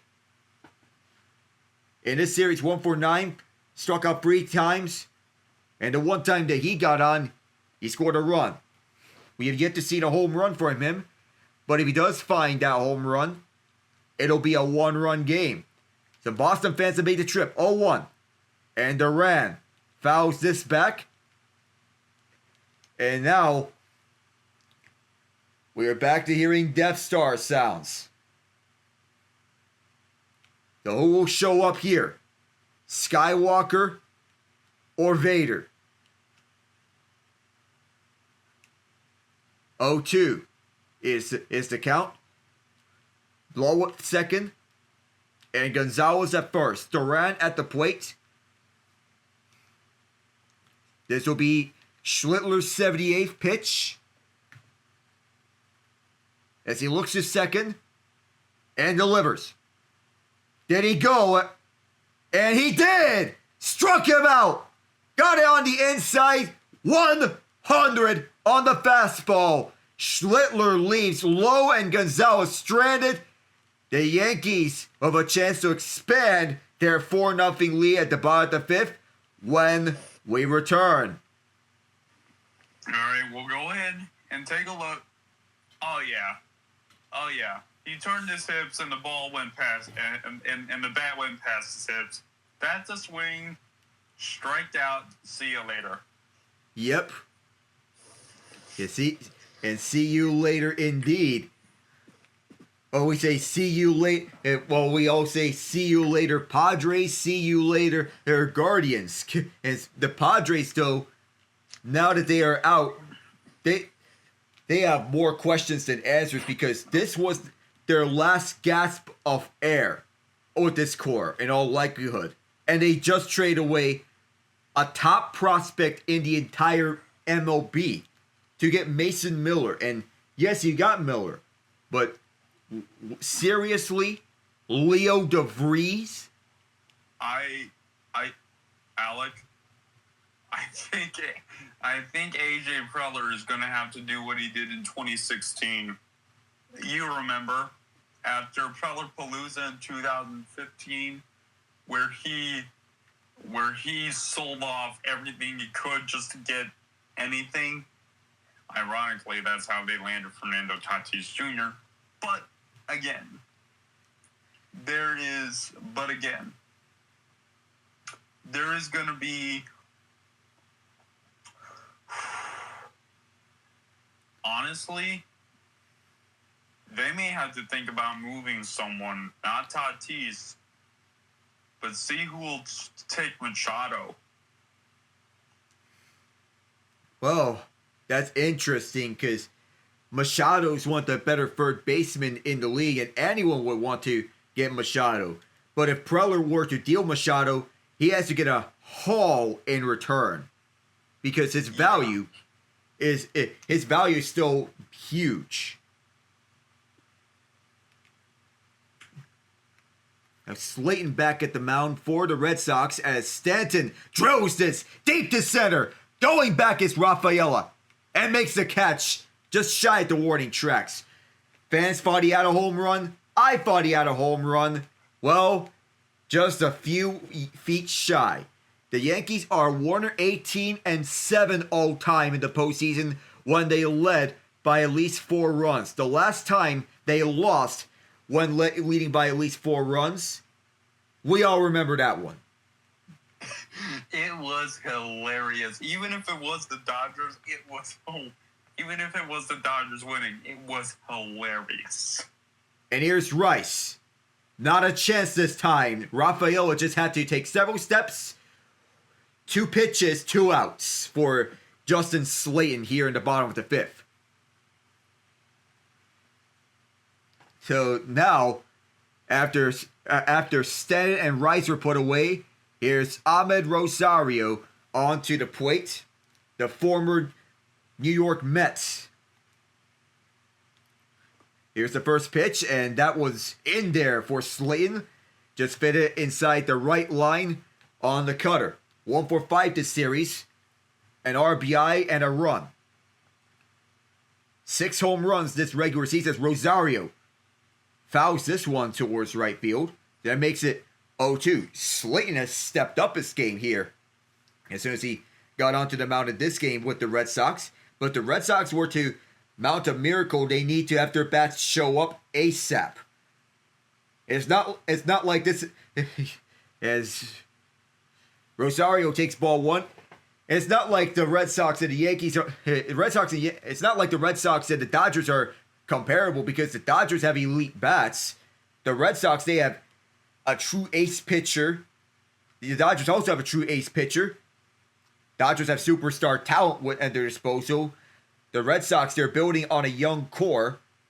We'll have to yet to see if any of them emerges into a true star player. Though they have some of the cream of the crop at their system, such as Roman Anthony, who is sorely missed Rosario fouls this one back. And it's a bummer that they lost Anthony at July because he has been arguably their best player this season, even for his call-up. Yep. Really missing that bat now. Yep. 1-2 to Rosario, and that is way upstairs for Slayton. Aroldis Chapman looks onwards. He is not warming up right now, and all he can do is watch his former team. He was not used yesterday. 2-2. Big swing and a miss on the curveball. Fooled Rosario, and that ends the 5th inning. No further runs added for the Yankees. And the Red Sox do the job here pitching-wise. Both Slayton and with Ceddanne Rafaela at center field. We go to 6 in a moment. Yeah, wow. A quick inning for Slayton. Let's see if the Red Sox can get even one run. So, look, it'd be bad for the Red Sox and their fans if they lost this game and the series to the Yankees. But, Alec, can you imagine, pardon my language, but you know this is what they would be doing. Can you imagine the amount of talking that Yankees fans will do towards the Red Sox if they shut them out for the game for the wild card winner? Oh, Lord. One can only imagine. Because, oh boy. Because that would be a lot of smack talking that Yankees fans would do towards Red Sox fans. This is one of the most toxic rivalries in all of sports. Not just fans, but you're thinking players, coaches, who are going to go at their necks. It's that heated between these two. Oh, we're going back to the NHL for a moment. Yeah, I mentioned about Jackson LaComb's contract. If he challenges for a roster spot on Team USA, I would not be surprised because he's a young defenseman who is just entering his prime. 8 years and $9 million per year. That's going to be a bargain contract for the Ducks for a young defenseman of his caliber. Same thing for Luke Hughes, who got a similar contract like the one LaCombe did. But also, in terms of extensions, here's one that we didn't see coming, but turns out the Florida Panthers have went from building on young talent to let's keep everyone here forever. You're at home here at Miami at the 305. It's Schlittler. This one lifted, line drive left center, down. Here's a base hit, and on board is Trevor Story.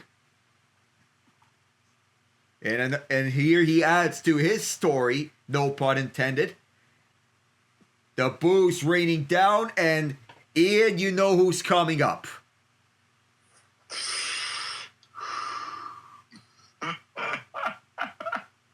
Public enemy number one, and that's saying something considering it's the Red Sox. He had strike one as he looked at that. This is his 20th postseason game against the Yankees. He previously won all 3 previous series that he faced them. That was back when he was on the Houston Astros and their dynasty with Jose Altuve, Carlos Correa. Here is a chance for 2. Chisholm, Volpe. They only got 1. Story's out at second. Volpe stumbles, cannot make the throw to first. Bregman is safe. Oof. That was an off-balance moment from Volpe as Chisholm, he scooped it up, trying to turns around, tags Story, and it looked like Volpe tripped over Story. Well, yeah, that was a very close call for Volpe and Story. Well, that got interesting. Now here is What about it, Ian? I was going to say, if Chisholm, I know Chisholm was turning, but if he gave Volpe a better throw, I think Volpe has a chance to throw the guy out. Throw Bregman out at first. Jesus. Yeah, for all the talk that Volpe gets, this one's not on him. No. Yoshida fouls this one to left. Facing an 0-2 count, this one was a curveball. Yoshida has 2 hits on his first 2 plate appearances this game. He's 4 for 5 this series. 2 RBIs. So Masataka Yoshida, 2 base hits. He's been a playoff hero in game 1. We'll see if he can do it again. Can he get something of a double? Schlittler struck him out. 9 strikeouts for this rookie in his first career postseason outing. How about this kid? Wow. Yeah. Let him finish the inning, because I think he's going to. Hey, I would not blame that. Just get one more out, and the Yankees will be in good hands for the rest of this game. Cedar Rafaela, the next man up, and warming up at the bullpen is Fernando Cruz for when Schlittler's night is done, as we expect. Rafaela lifts one, but has fouled on a cutter at 95 miles an hour. Rafaela has been outstanding at center field in his short time with the Red Sox, as he's going to be expected to be there for many, many years. Let's see what the front office does with Craig Breslow. 1-1 the count. But when trading away Rafael Devers, you're expecting to get a larger haul. Well, they did get a large haul, and then they traded it for Dustin May. Curveball 85. So that's 2-1 the count. That was outside. So this haul, in which they got in return, has been okay, to say the least. It's, well, foul down the third base side. Kyle Harrison is the 4th starter on this Red Sox rotation. Now that Lucas Giolito is out for the year. And one could wonder how this game would have gone if Giolito wasn't hurt. We may never know. Ryan McMahon is filling in at third base, by the way. This is 2-2 to count. Struck him out! Rafaela will sit down. Cam Schlittler, how do you do? So he's still under 90 pitches, right? Yeah, under 90 pitches, and he has struck out 10 batters this game. Do you think they send him out for another batter before bringing in Cruz? We'll see about that. Perhaps if it goes smoothly, then he can get another at bat. If he allows a runner on base, pull him. That's what I'm saying. That's what I'm going to do if I'm Aaron Boone. That I feel no matter what, I think the 7th inning will be his last inning. For that, and once he is done, you put Cruz in. I thought it was going to be Weaver, but it's Cruz. And we all know he didn't mention about one other series, that being the Dodgers and Reds.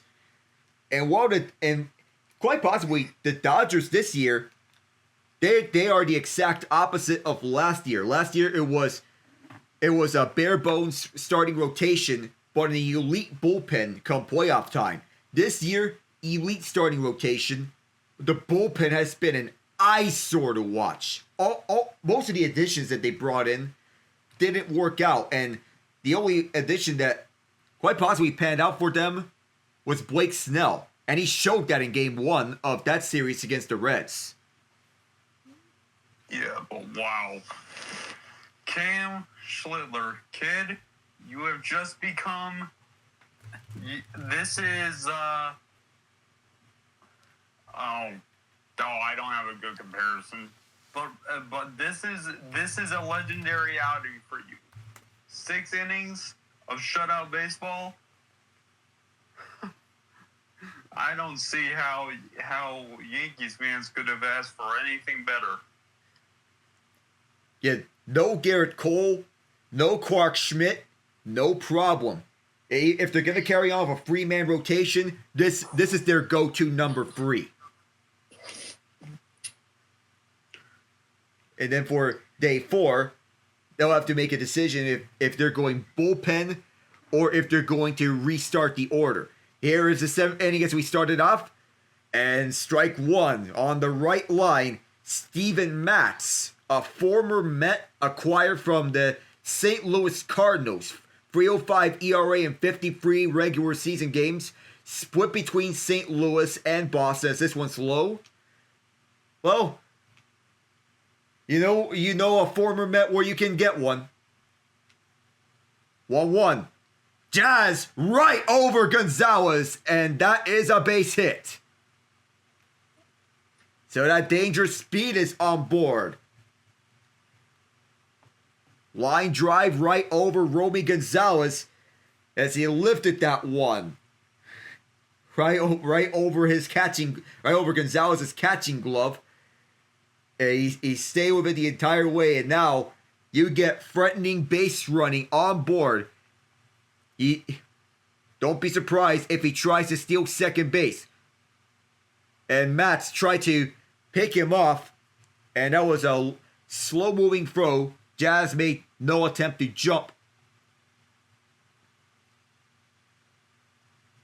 Volpe at the plate. Jazz doesn't move. Top line on this strike 1. Sinker at 94, and already we have one bullpen arm warming up. And I know postseason is supposed to be an exhale fresh air. Outside on the changeup 83. 1-1 is the count. For Chisholm, as you would expect, he leads the team in stolen bases with 31. Second is Jason Dominguez with 23. Swing and a miss. Sinker went towards the top side at 95. 1-2 to count. Matz on Volpe. In game 2, Chisholm ran all the way from first base to home on an RBI single from Austin Wells. And Volpe, he made some turnaround throws for double plays. He can dazzle talent. And in there, right line, Volpe will sit down. Matt's confused Volpe. So, Alec, at the next commercial break, we need to address something about Connor Lee Early's start, but we'll do that at the next commercial break. Yeah, once we get started with the 7th inning stretch, if you will. Bottom right corner, right in there for Austin Wells, who is 0 for 2 for 8 this series. Delivered the go-ahead run at the bottom of the 8th inning yesterday to bring in Jazz from first to home. And Wells grounds one, chance for 2, out at second, and the throw gets away and into the dugout. Since it went into the dugout, Wells takes second, doesn't he? Yes, Wells will take second base on a throw that goes to the dugout. Another miscue by the Red Sox in a game that saw its fair share of miscues. When the fan yell low, you have some company. Yeah. Wells would have been safe anyway, but that does not help the case.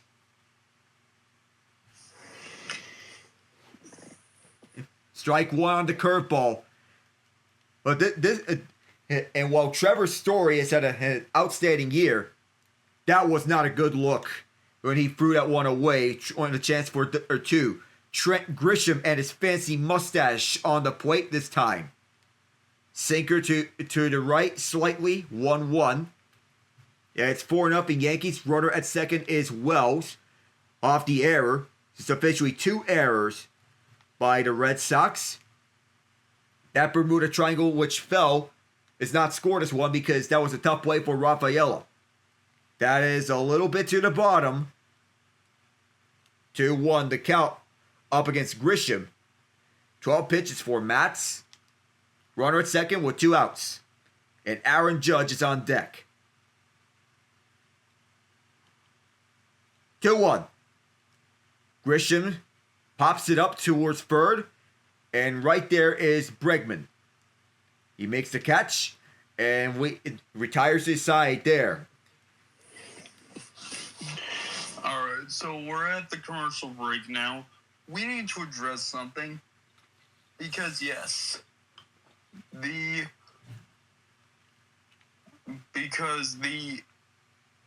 Early gave up 2 earned runs and 2 non-earned runs. But I got a question. Alex Cora, what are you doing in that dugout? Why are you watching your rookie starting pitcher in a playoff game struggle and not pulling him as soon as he gets into trouble? Why did you leave him out there to die? We need to address that because Early was getting smacked in that 4th inning. Well, those back-to-back runs allowed, and also and worsening matters was the Nathaniel Lowe gaff in that 4th inning.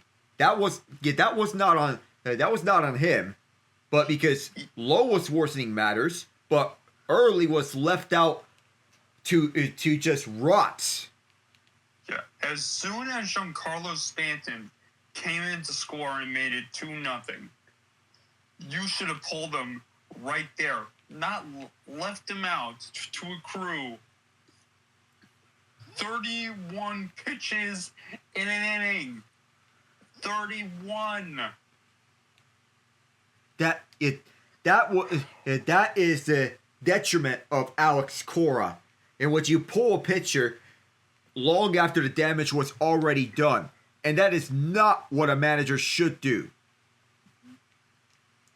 So, Cam Schlittler is tied for the most strikeouts in a postseason debut in franchise history with 10.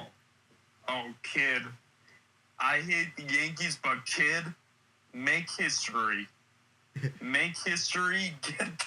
Get that strikeout. Number 11 is the goal for him. So he is 1 strikeout away from setting the single game franchise record for most strikeouts in a postseason debut. Yankee fans are fired up here at the Bronx, and rightfully so. First pitch to Lowe. Wow! They're going to call that strike as it was upstairs. That was not a strike. And even though there's activity at the bullpen, here's Schlittler. Sky high towards right field. Running after it are Judge and Chisholm. Judge calls for it, cuts off Chisholm, and Rice gets the out. So 1 away. And Schlittler still chasing history as Nathaniel Lowe is going to sit down. From playoff hero to playoff zero in 2 years. Ouch, that's got to sting. That was a little mismatch as the towering Judge and Jazz Chisholm Jr. had a laugh with one another. Jazz played third base last year, but he moved back to his natural position at second base, which works better for him. Narvaez takes ball 1 upstairs. 0 for 7 with 4 strikeouts this series. He has 15 home runs this year, and this young catcher took the full-time catcher job from Connor Wong. He's a bright spot in this organization. Strike 1 down the middle on the fastball. Oh. 93 pitches down. It's a 1-1 count. Schlitter trying to get strikeout number 11. Narvaez fouls this one back. And could it be? We have to wait and see. Come on, kid. This is his first start with at least 10 strikeouts at any professional level for Schlittler, including the minor leagues. He's delivering the game of his life, in which he has made Yankee franchise history. And given that he is their number 3 option, this is fantastic from him. He's pitching like he's an ace pitcher. Pops it up, and this is playable. Wells is only going to stare at it and make the catch. So no strikeout there. 2 outs. And Wells is like, sorry, man. You're going to have to wait a little more time. Boone, if you have any sense, you will let this young man finish this inning. Please. Well, maybe forget 7th inning. If there are no base runners here, forget pulling him into 7th inning. Perhaps the 8th inning could do justice until there is a base runner on board. If we're looking at the likes of masterclass pitching outings like what we saw earlier this postseason from Garrett Crochet and Yoshinobu Yamamoto. Schlittler is still young, though. I don't know if they'll try that with him. Yeah, we don't know. Swing and a miss from Abreu. So Schlittler still doing the flamethrowers. Of course, triple digits are what we see from the likes of Paul Skeens, Spencer Strider. Low into the dirt on the curveball. So you know about triple digit pitchers.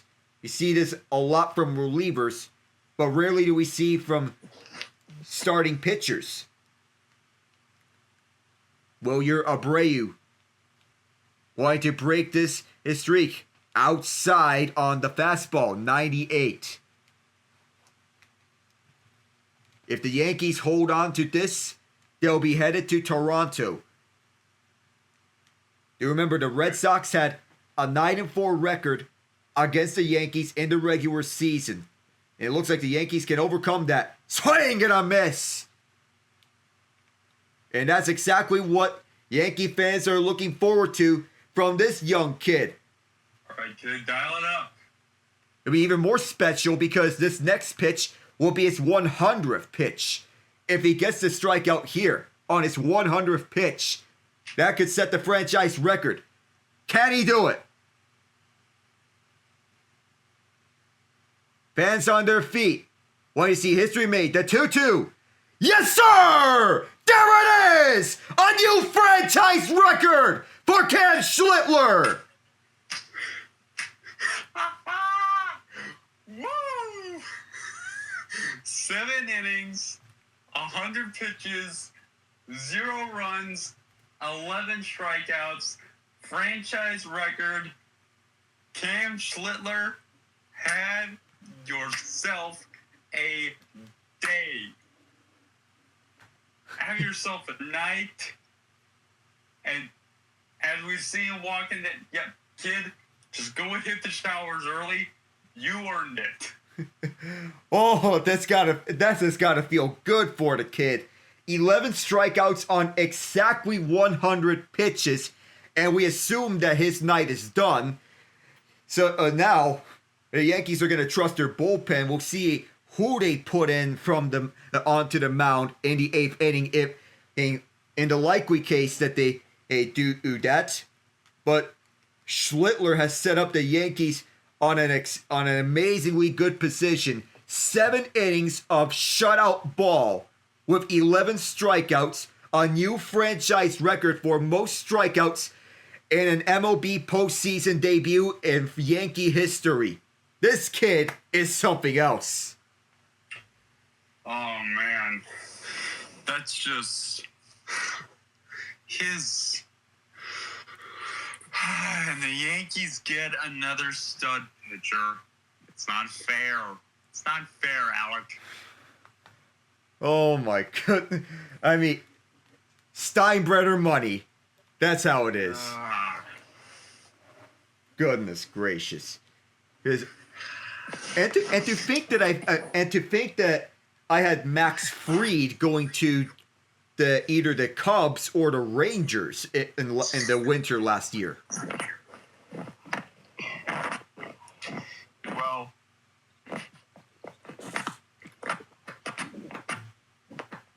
I mean, we probably should have seen it coming, but let's be real. We were all hoping for at least some. We were hoping for at least some balance. The Yankees, after we were hoping that Steinbrenner would have a conniption fit, and fall into a comatose state figuratively during the offseason and do nothing. But the Yankees and their gods upon gods of money, they have to spend. They're addicted to it. They're the Yankees, and spending is their game. Big game hunting is their game.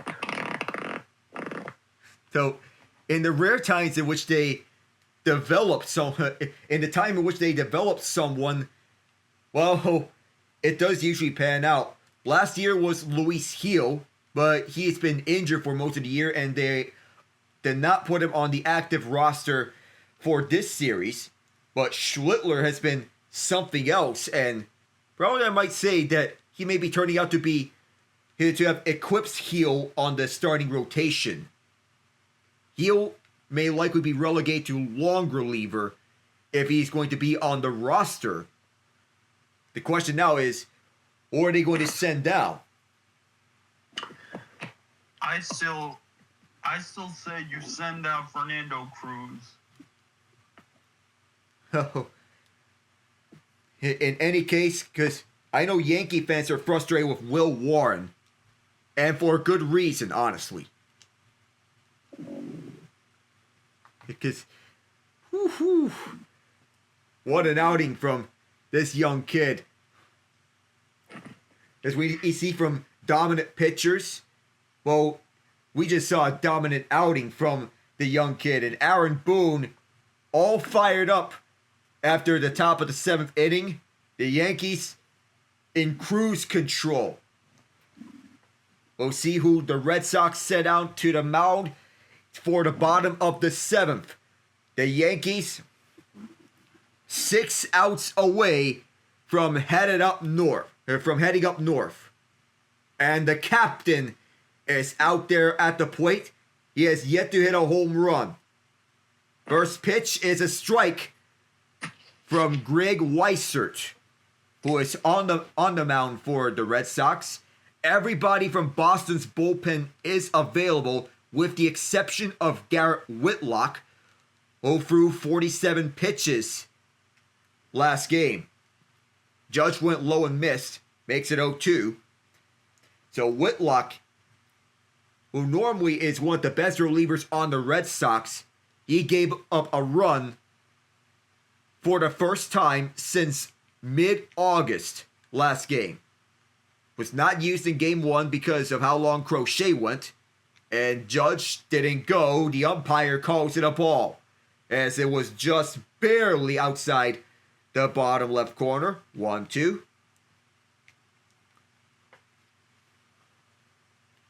Those are pitches in which Judge would normally try for. And here's Judge. Pops it up to right center. Abreu cuts off Rafaela and makes the catch. So nothing doing for Judge. And while he has yet to make his mark in this game, the team around him has stepped up in his wake. All of his hits are singles, though. But we're waiting for Judge to do the thing at some point. It's got to happen. It'll probably happen in the next series. I don't think we're going to have a spectacular Boston comeback or a spectacular 5+ run comeback like we saw with the Dodgers. And besides, the Red Sox and the Blue Jays are 2 different tiers of baseball team this season. Nobody saw the Blue Jays winning the AL East because everybody was saying the Yankees are a shoo-in for the division title. Well, the Blue Jays decide to it decided to play up to their potential and then some this year. I'm sorry. Before we start calling the pitches, Alex, can we talk about the fact that Giancarlo Stanton has the most awkward-looking batting stance I've ever seen? His gluteus maximus, where other baseball players are to the side, this man is aiming his derriere right at us. I've never seen that before. Pause, Giancarlo. Inside, and he is on a 3 balls, no strikes count. It feels like Greg Weissert does not want to face the possibility of Giancarlo doing the thing.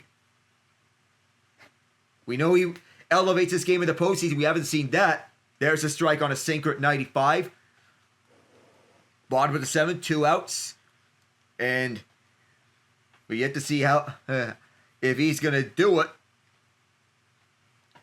As Weissert gets ready to deliver the 3-1 on the way. Shot foul to left. And that will put the Yankees on their last strike. That was their last strike of this inning.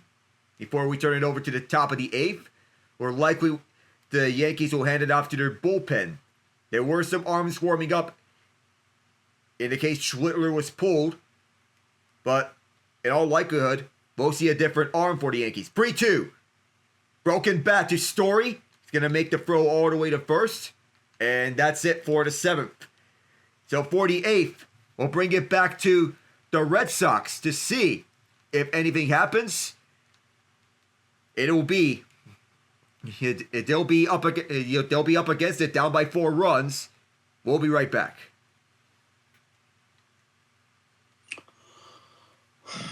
Well then, so Yankees are up 4-0, going down to the final 2 innings. You know, a thought just occurred to me. Do you think Aaron Boone would be crazy enough to try for just using 2 pitchers in one game? I mean, we saw that with Alex Cora in Game 1 when he just used Garrett Crochet and Aroldis Chapman in Game 1 when the Yankees committed Noble Tiger in the 9th inning. But if we do see just 2 pitchers from the Yankees in Game 3, that would not be out of the equation if Schlittler continues going. But we're under the assumption that it doesn't happen, and we're seeing 3 pitchers. So not close, but something similar.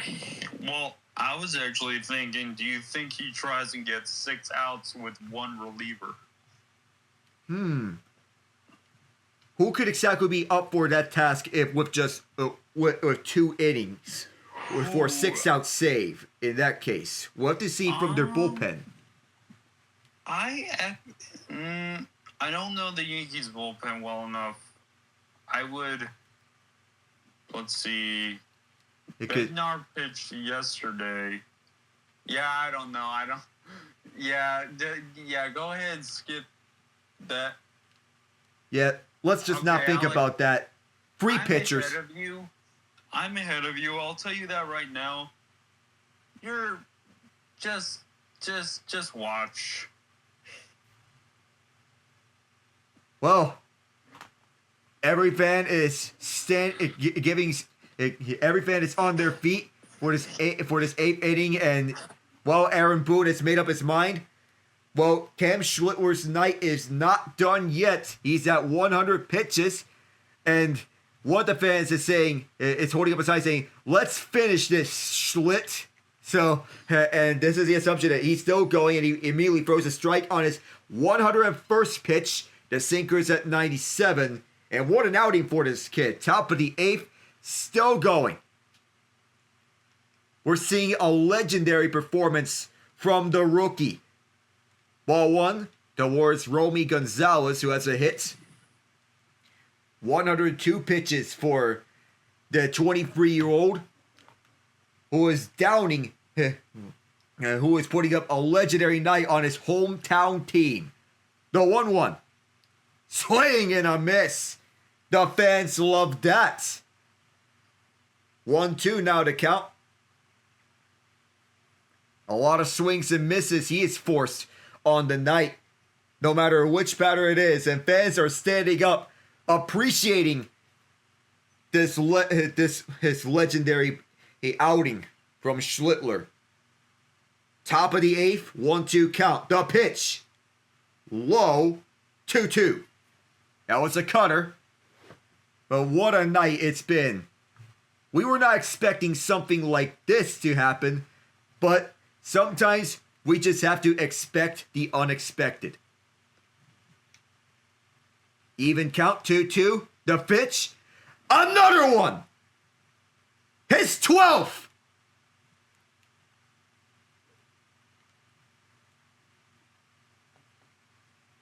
And all we can do is say, what else can you ask for?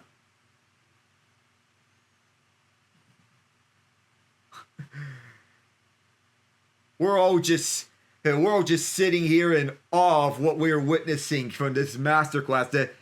The fireballer is striking out the Red Sox left and right, and he's done that 12 times already. And this one is it going to be playable? Chasing after it. Oh my goodness, what a catch!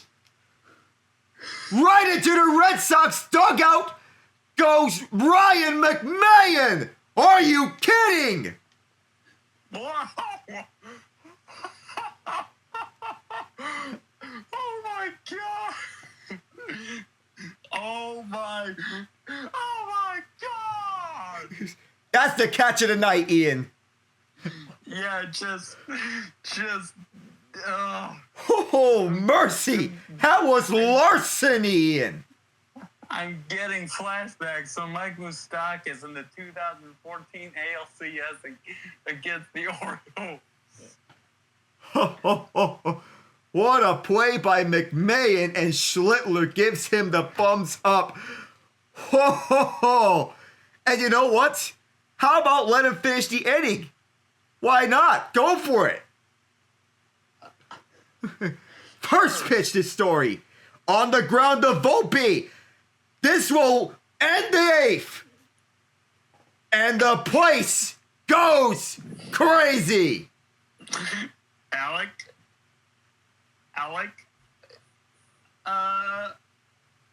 try for the complete game shutout in the game 3 of the wild card series. Perhaps. Who knows? I mean, we're not trying to jinx anything, but you know what, Aaron Boone, screw it, do it, I mean, do it. Throw this kid out there one more time. If he gives up a base runner, pull him. If not, just let it happen. Just let it happen. Boston Red Sox fans, understand this.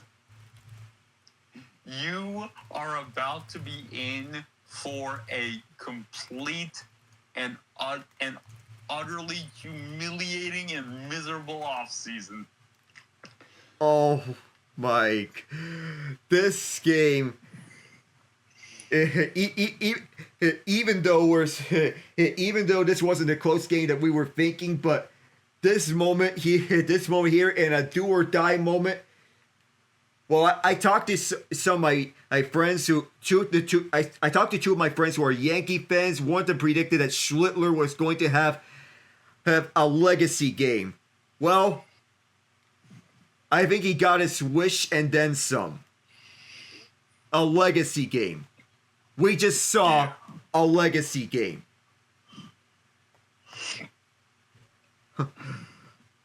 Oh my god. And I'm seeing from the ESPN side that the Red Sox, with their season on the line, they're going to put Aroldis Chapman on the mound for the eighth. They're desperate.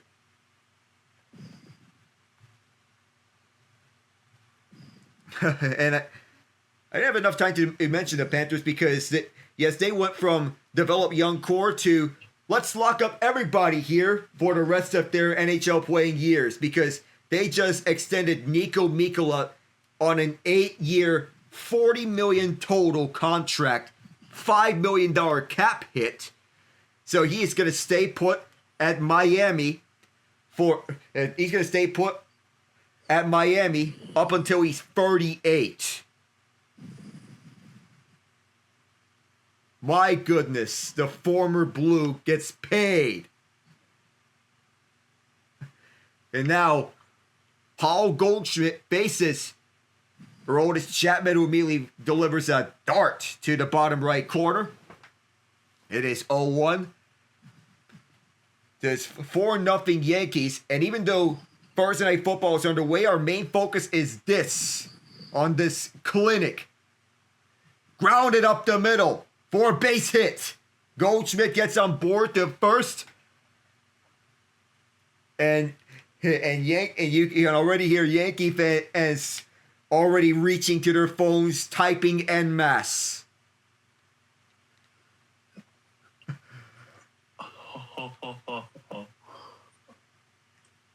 Oh. We are seeing a slaughter. Yeah. And the other question is, what side of Chapman are we getting? McMahon flies this to left. It's a sinker on a foul ball.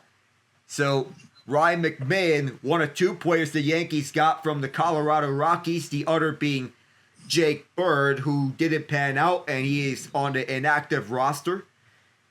Got some looks. McMahon fouls to left again, this time on a line. Makes it an 0-2 count.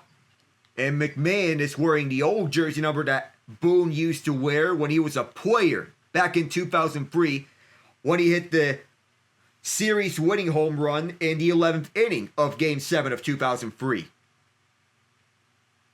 Number 19, 0-2. Foul back, and McMahon stays put. The Yankees are used to Chapman. He was their closer from 2017 to 2022 before he became a high leverage setup man on the Texas Rangers and Pittsburgh Pirates. And now this is sent back from McMahon. For a brief time, he used to be the Royals closer before he got traded to the Rangers for Cole Reagans. Yes, that was a very... The only reason that Chapman got signed by the Royals was he was going to be trade bait at some point. Thankfully, he put up one heck of a half season that landed us, hopefully, our still ace pitcher. He went through some injury woes this season, but hopefully Reagans will be back next season. Yeah, that's the hope for KC. And to get the run scoring, the RBIs is still up more and more, because this year was a down year in terms of run scoring production, as it's a swing and a miss from Jazz Chisholm Jr. 0-1 up against the Cuban Missile.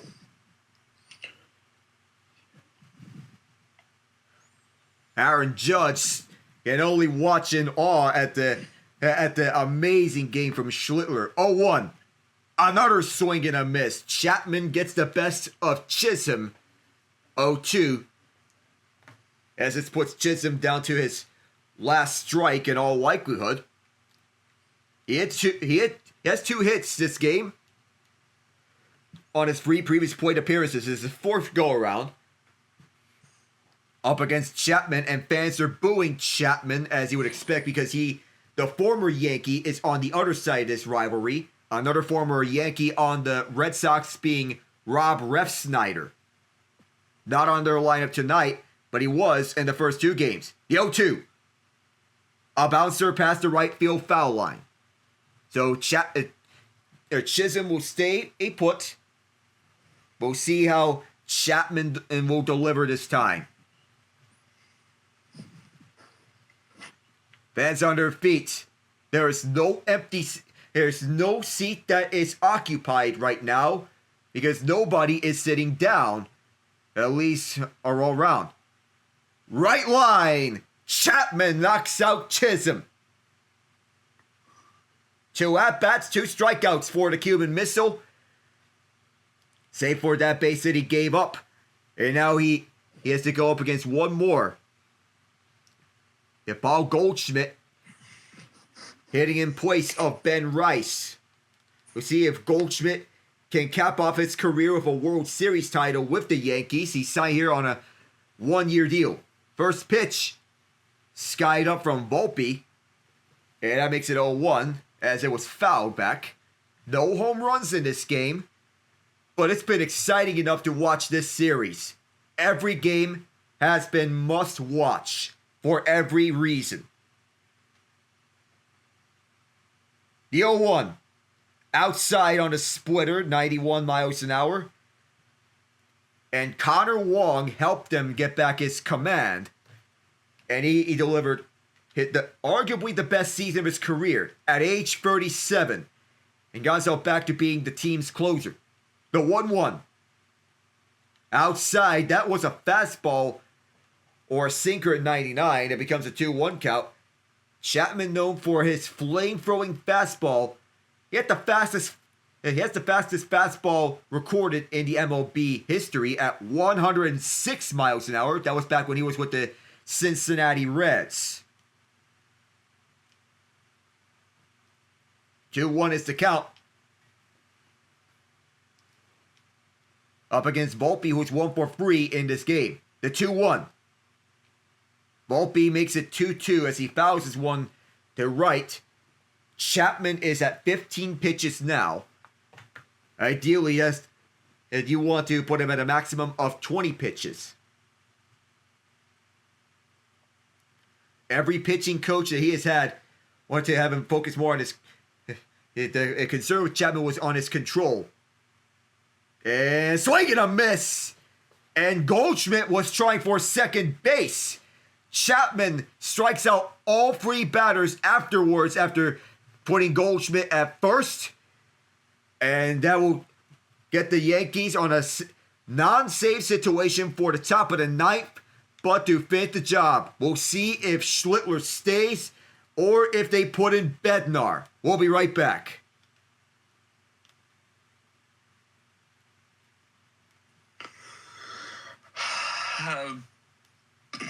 Okay. 90% of me believes that Boone is going to do the reasonable thing and put Bednar in. But the other 10% of me wants him to tell the kid, go back out there and finish this. Well, it appears we're getting our answer now, Ian, and survey says it's Bednar time. Yeah. At some point, he had to be logical. Well, at the end of the day, it was the right choice because what you saw last year when Boone was infamously overmanaging his bullpen, this time around, he does the smart thing and go to Bednar for the 9th inning to close this out. Damage already done to the Red Sox as Schlittler did the majority of damage. Now Bednar can coast this home. Of course, he's still keeping the same walk-up song that he did with the Pirates. That being Renegade by Styx. Renegade, of course. As a Yinzer, he more or less has an obligation to have Renegade as his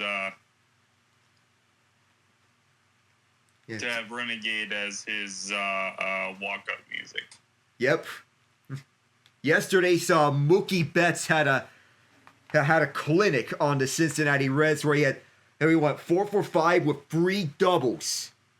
Today we saw the Tigers play to their first half form with Javier Baez turning the clock back to his Cubs years. And in the earlier game, in which we were covering at the end, we saw Dansby Swanson put up a defensive masterclass on the San Diego Padres. David Bednar time.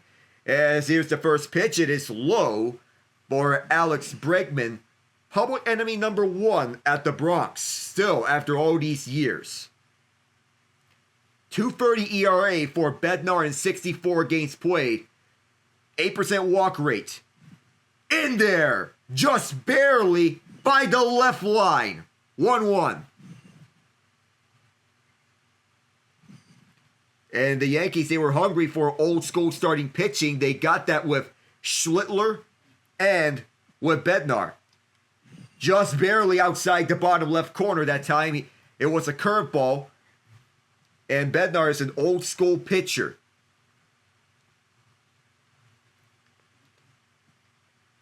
Hard-nosed and a hard worker. 2-1. No swing, top right corner. Curveball. That was back-to-back curveballs for Bednar. It's Alex Bregman looking to deliver something for the Red Sox. A glimmer of hope. Well outside, Bregman did not go.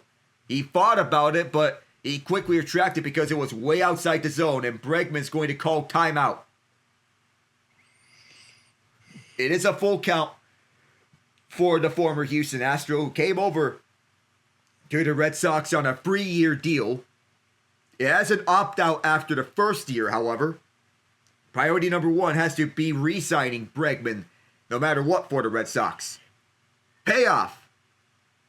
And that is a walk. Fans are upset, but that was just barely outside the zone, just to the inside, and Bregman's on board. Well then.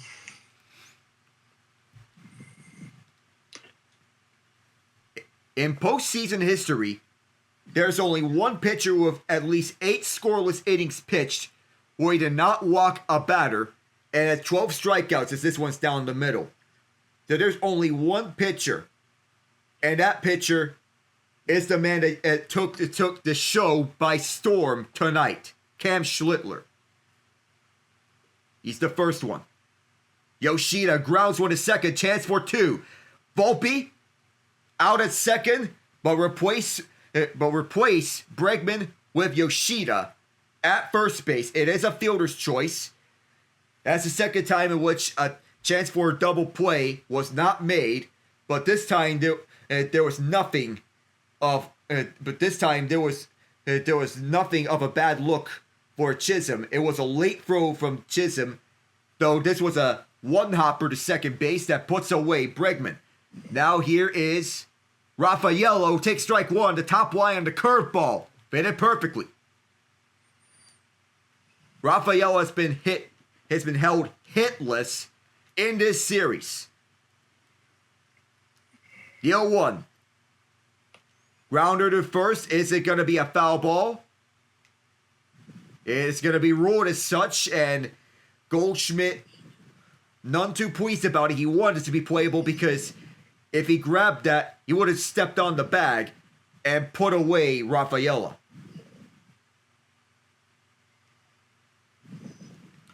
Now on this 0-2 count, best case scenario would be a double play.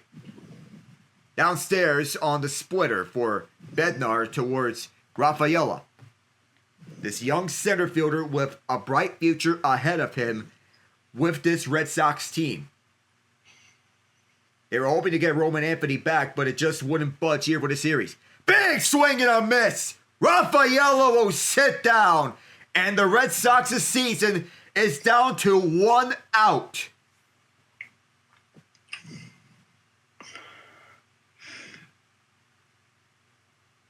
Every fan's on their feet now, with Bednar wanting to send the Yankees to the ALDS to face the Blue Jays.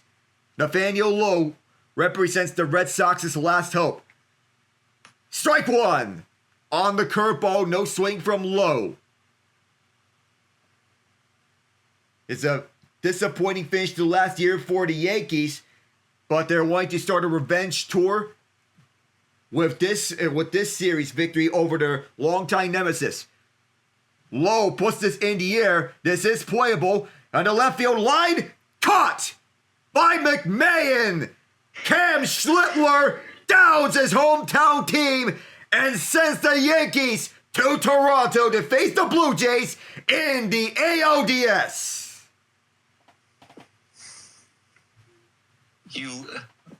Boston, you lost. You lost game.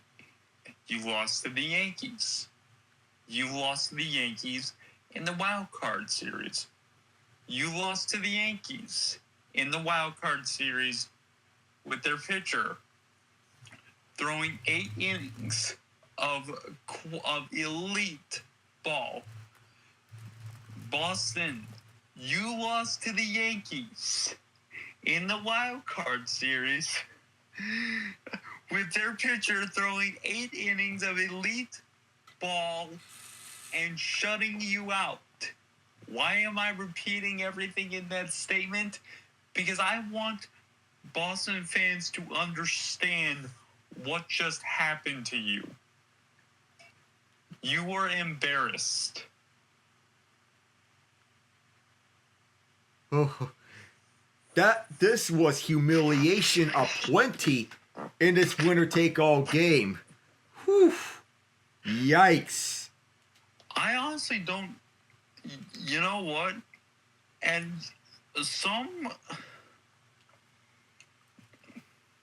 someone is going to, and Boston fans will try to deflect, talking about their how much success they've had, in this millennium versus the Yankees.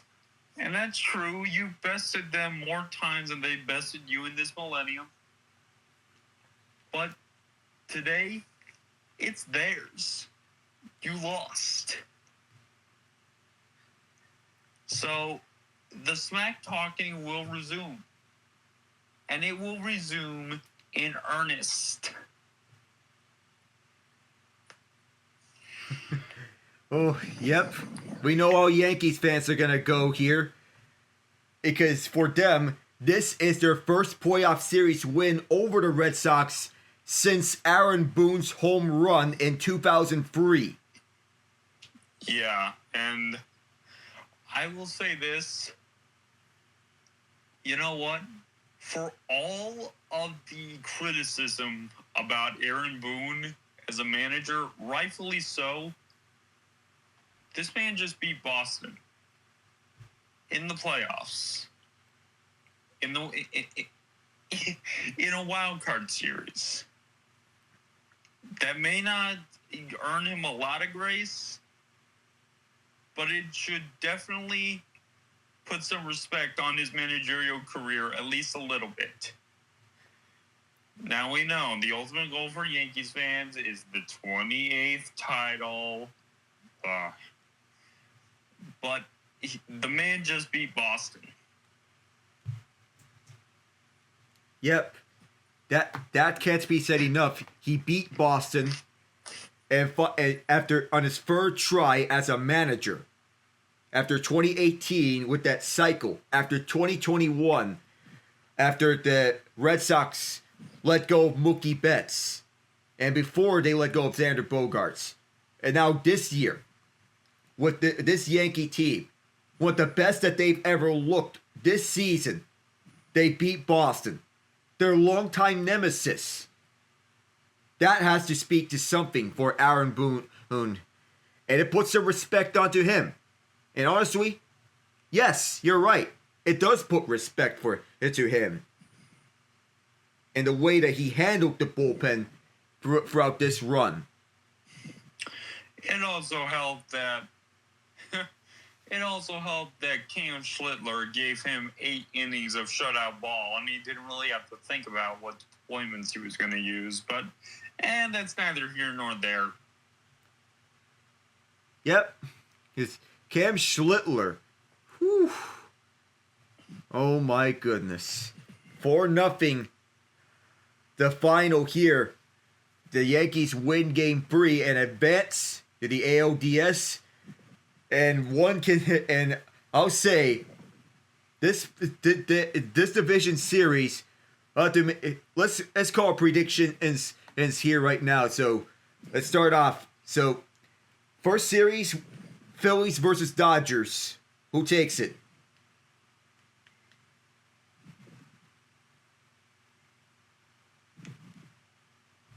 You still there?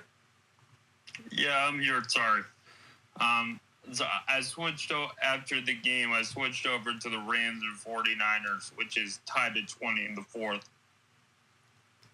Oh, well, I'm not planning on covering that one, but so who wins this series between the Phillies and the Dodgers? So that's we're making our predictions for the division series. Oh, Jesus! Now you got me.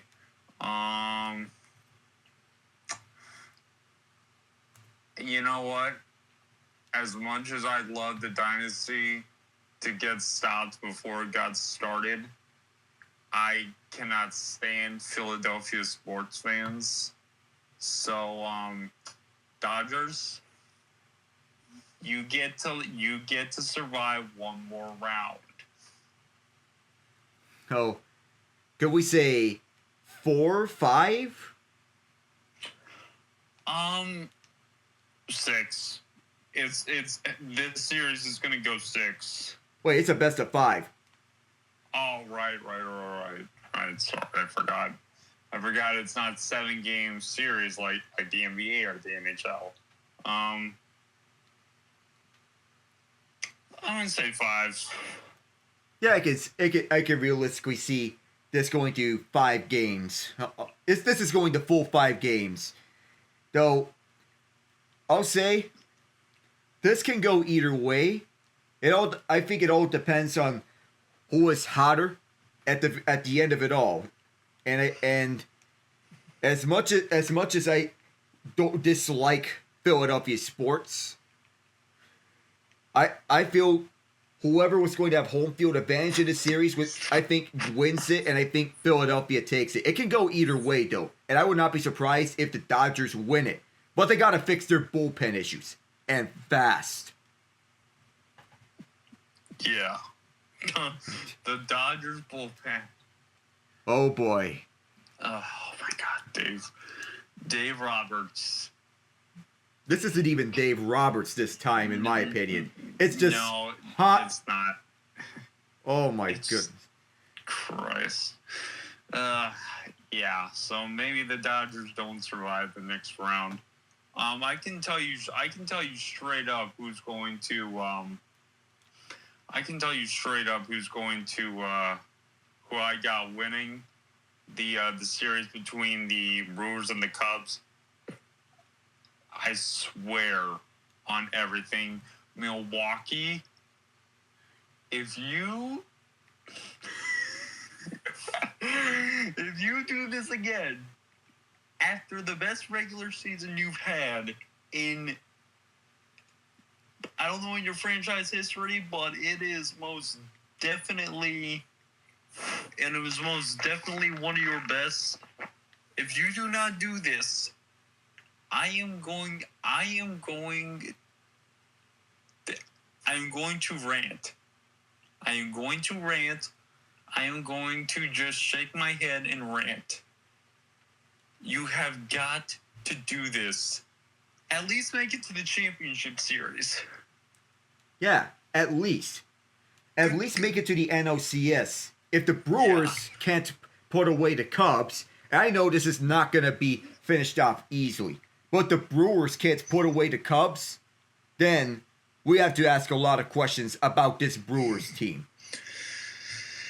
Can a team win without power bats on their lineup? Well, I don't think this is sustainable on the long term, but they have to at least win something. And I think the Brewers take this in 4 or 5, in my opinion, but that's if everything comes together. And I swear, if you get upset by the Cubs, Brewers, there's going to be a long, ugly talk.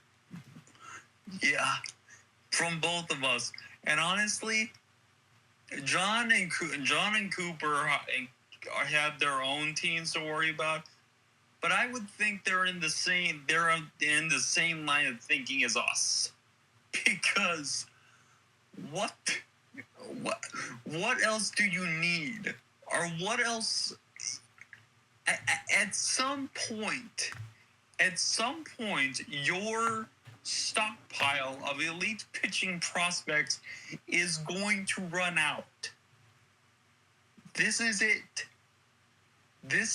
You are in the position that the Washington Nationals were in for years when they had elite talents of Strasburg and Harper and Soto. And at the time, even though it's from a bygone age, Rendon. Scherzer, too. Wasted opportunity after wasted opportunity. They were down to their final moment. And, good Lord. Now, ironically, you could argue that the best player for them that postseason, not the best player, but the most clutch player for them was Howie Kendrick. Howie Kendrick, of all people. Yeah. I remember that. So, Brewers in 4 or 5. It doesn't really matter how many games. Just win, please. And then you can get blown out by either the Dodgers or the Phillies in the NLCS, because I don't expect you to beat either of them. But just get past the Cubs. Yeah, just win a series for once. We expect that the winner of the Phillies-Dodgers series heads to the World Series, but just beat the Cubs. It will do you a huge favor. Yeah. Now, all right. For the AL side, the Mariners and Tigers. I know this is Cooper's team against John's team. Oh, do you think this ends quick, or do you think the Tigers can steal a game? Oh, the Tigers are definitely taking a game. Matter of fact, it's going to be a lot closer than we may think, than other people may think. I don't know. God, look, John's our guy. We do broadcasts with him. He's been, but I need the Mariners to do something. Okay? You have made it to the postseason for the second time in, I think, 3 years. You have a collection of talent that you have been begging for since the 116 win season. I think that's what it was. Yeah, the 116th season in 2001. Or was it 2000? I'm getting my dates mixed up. The point is, you have a collection of talent that you have been begging for since that year. You have got to do something. Okay? This is not like the Brewers.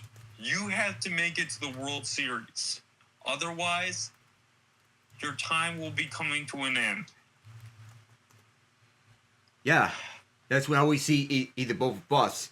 I'm picking the Mariners in 4, and I think the Tigers steal one game because of Scooble. Yeah, I agree. So that's how I see this going, and so that's how the both of us would think this plays out. And lastly, in my opinion, I think this is going to be the best, arguably the best series of the bunch. The Blue Jays and Yankees. So how does this play out? Blue Jays win in 3. Blue Jays in 3.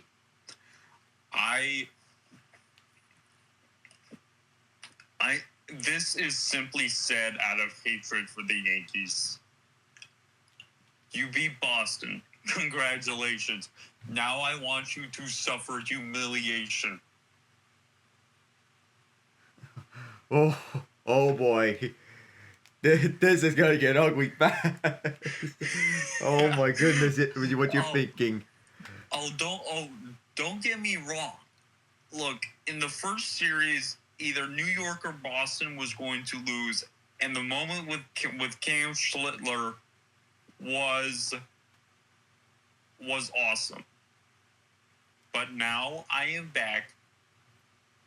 But now I am back to despising you. And now I want you to suffer. Well, I know you're being honest. Well, Let me reiterate, no injuries. I just want your fan base to suffer. that is fair to put that. Well, if I'm honest, Blue Jays in 5, because if you're looking at it, the Blue Jays do well at not striking out, and even though they don't have the best collection of starting pitching, they can be reliable on any given night. Gosman, Bassett, Lauer, Barrios, maybe even a mix of Scherzer in his later years. Or ideally, you want to have one of them as a bullpen, as a long reliever. But Scherzer will be either the long reliever, or if they get to a game 5, he will be the guy they put in there for 3 or 4 innings because he's still got something left in the tank. yeah, he still has something, but I think day 1 you go to Gosman, day 2 Bassett, day 3 I would think would be Lauer. They said they're using Barrios out the bullpen, so he starts day 4.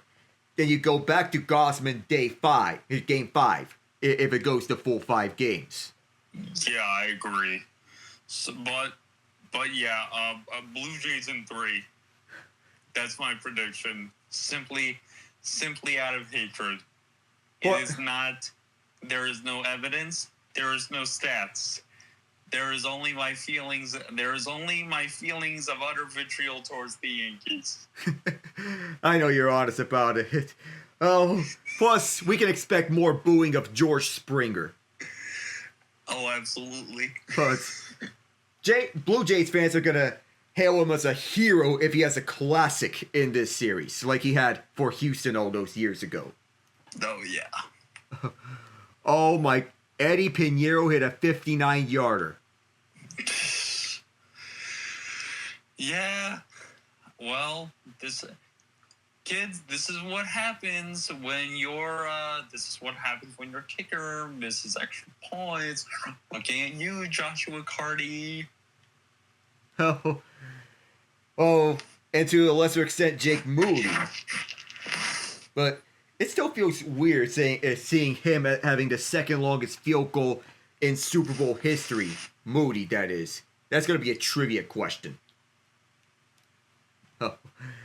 All right. That's going to wrap it up here for this game. Anything else before we wrap it up, Ian? No, sir. All right. It's nice having you here, Ian. Talk to you soon, my good friend. Absolutely. Right. See you around. See you around, man.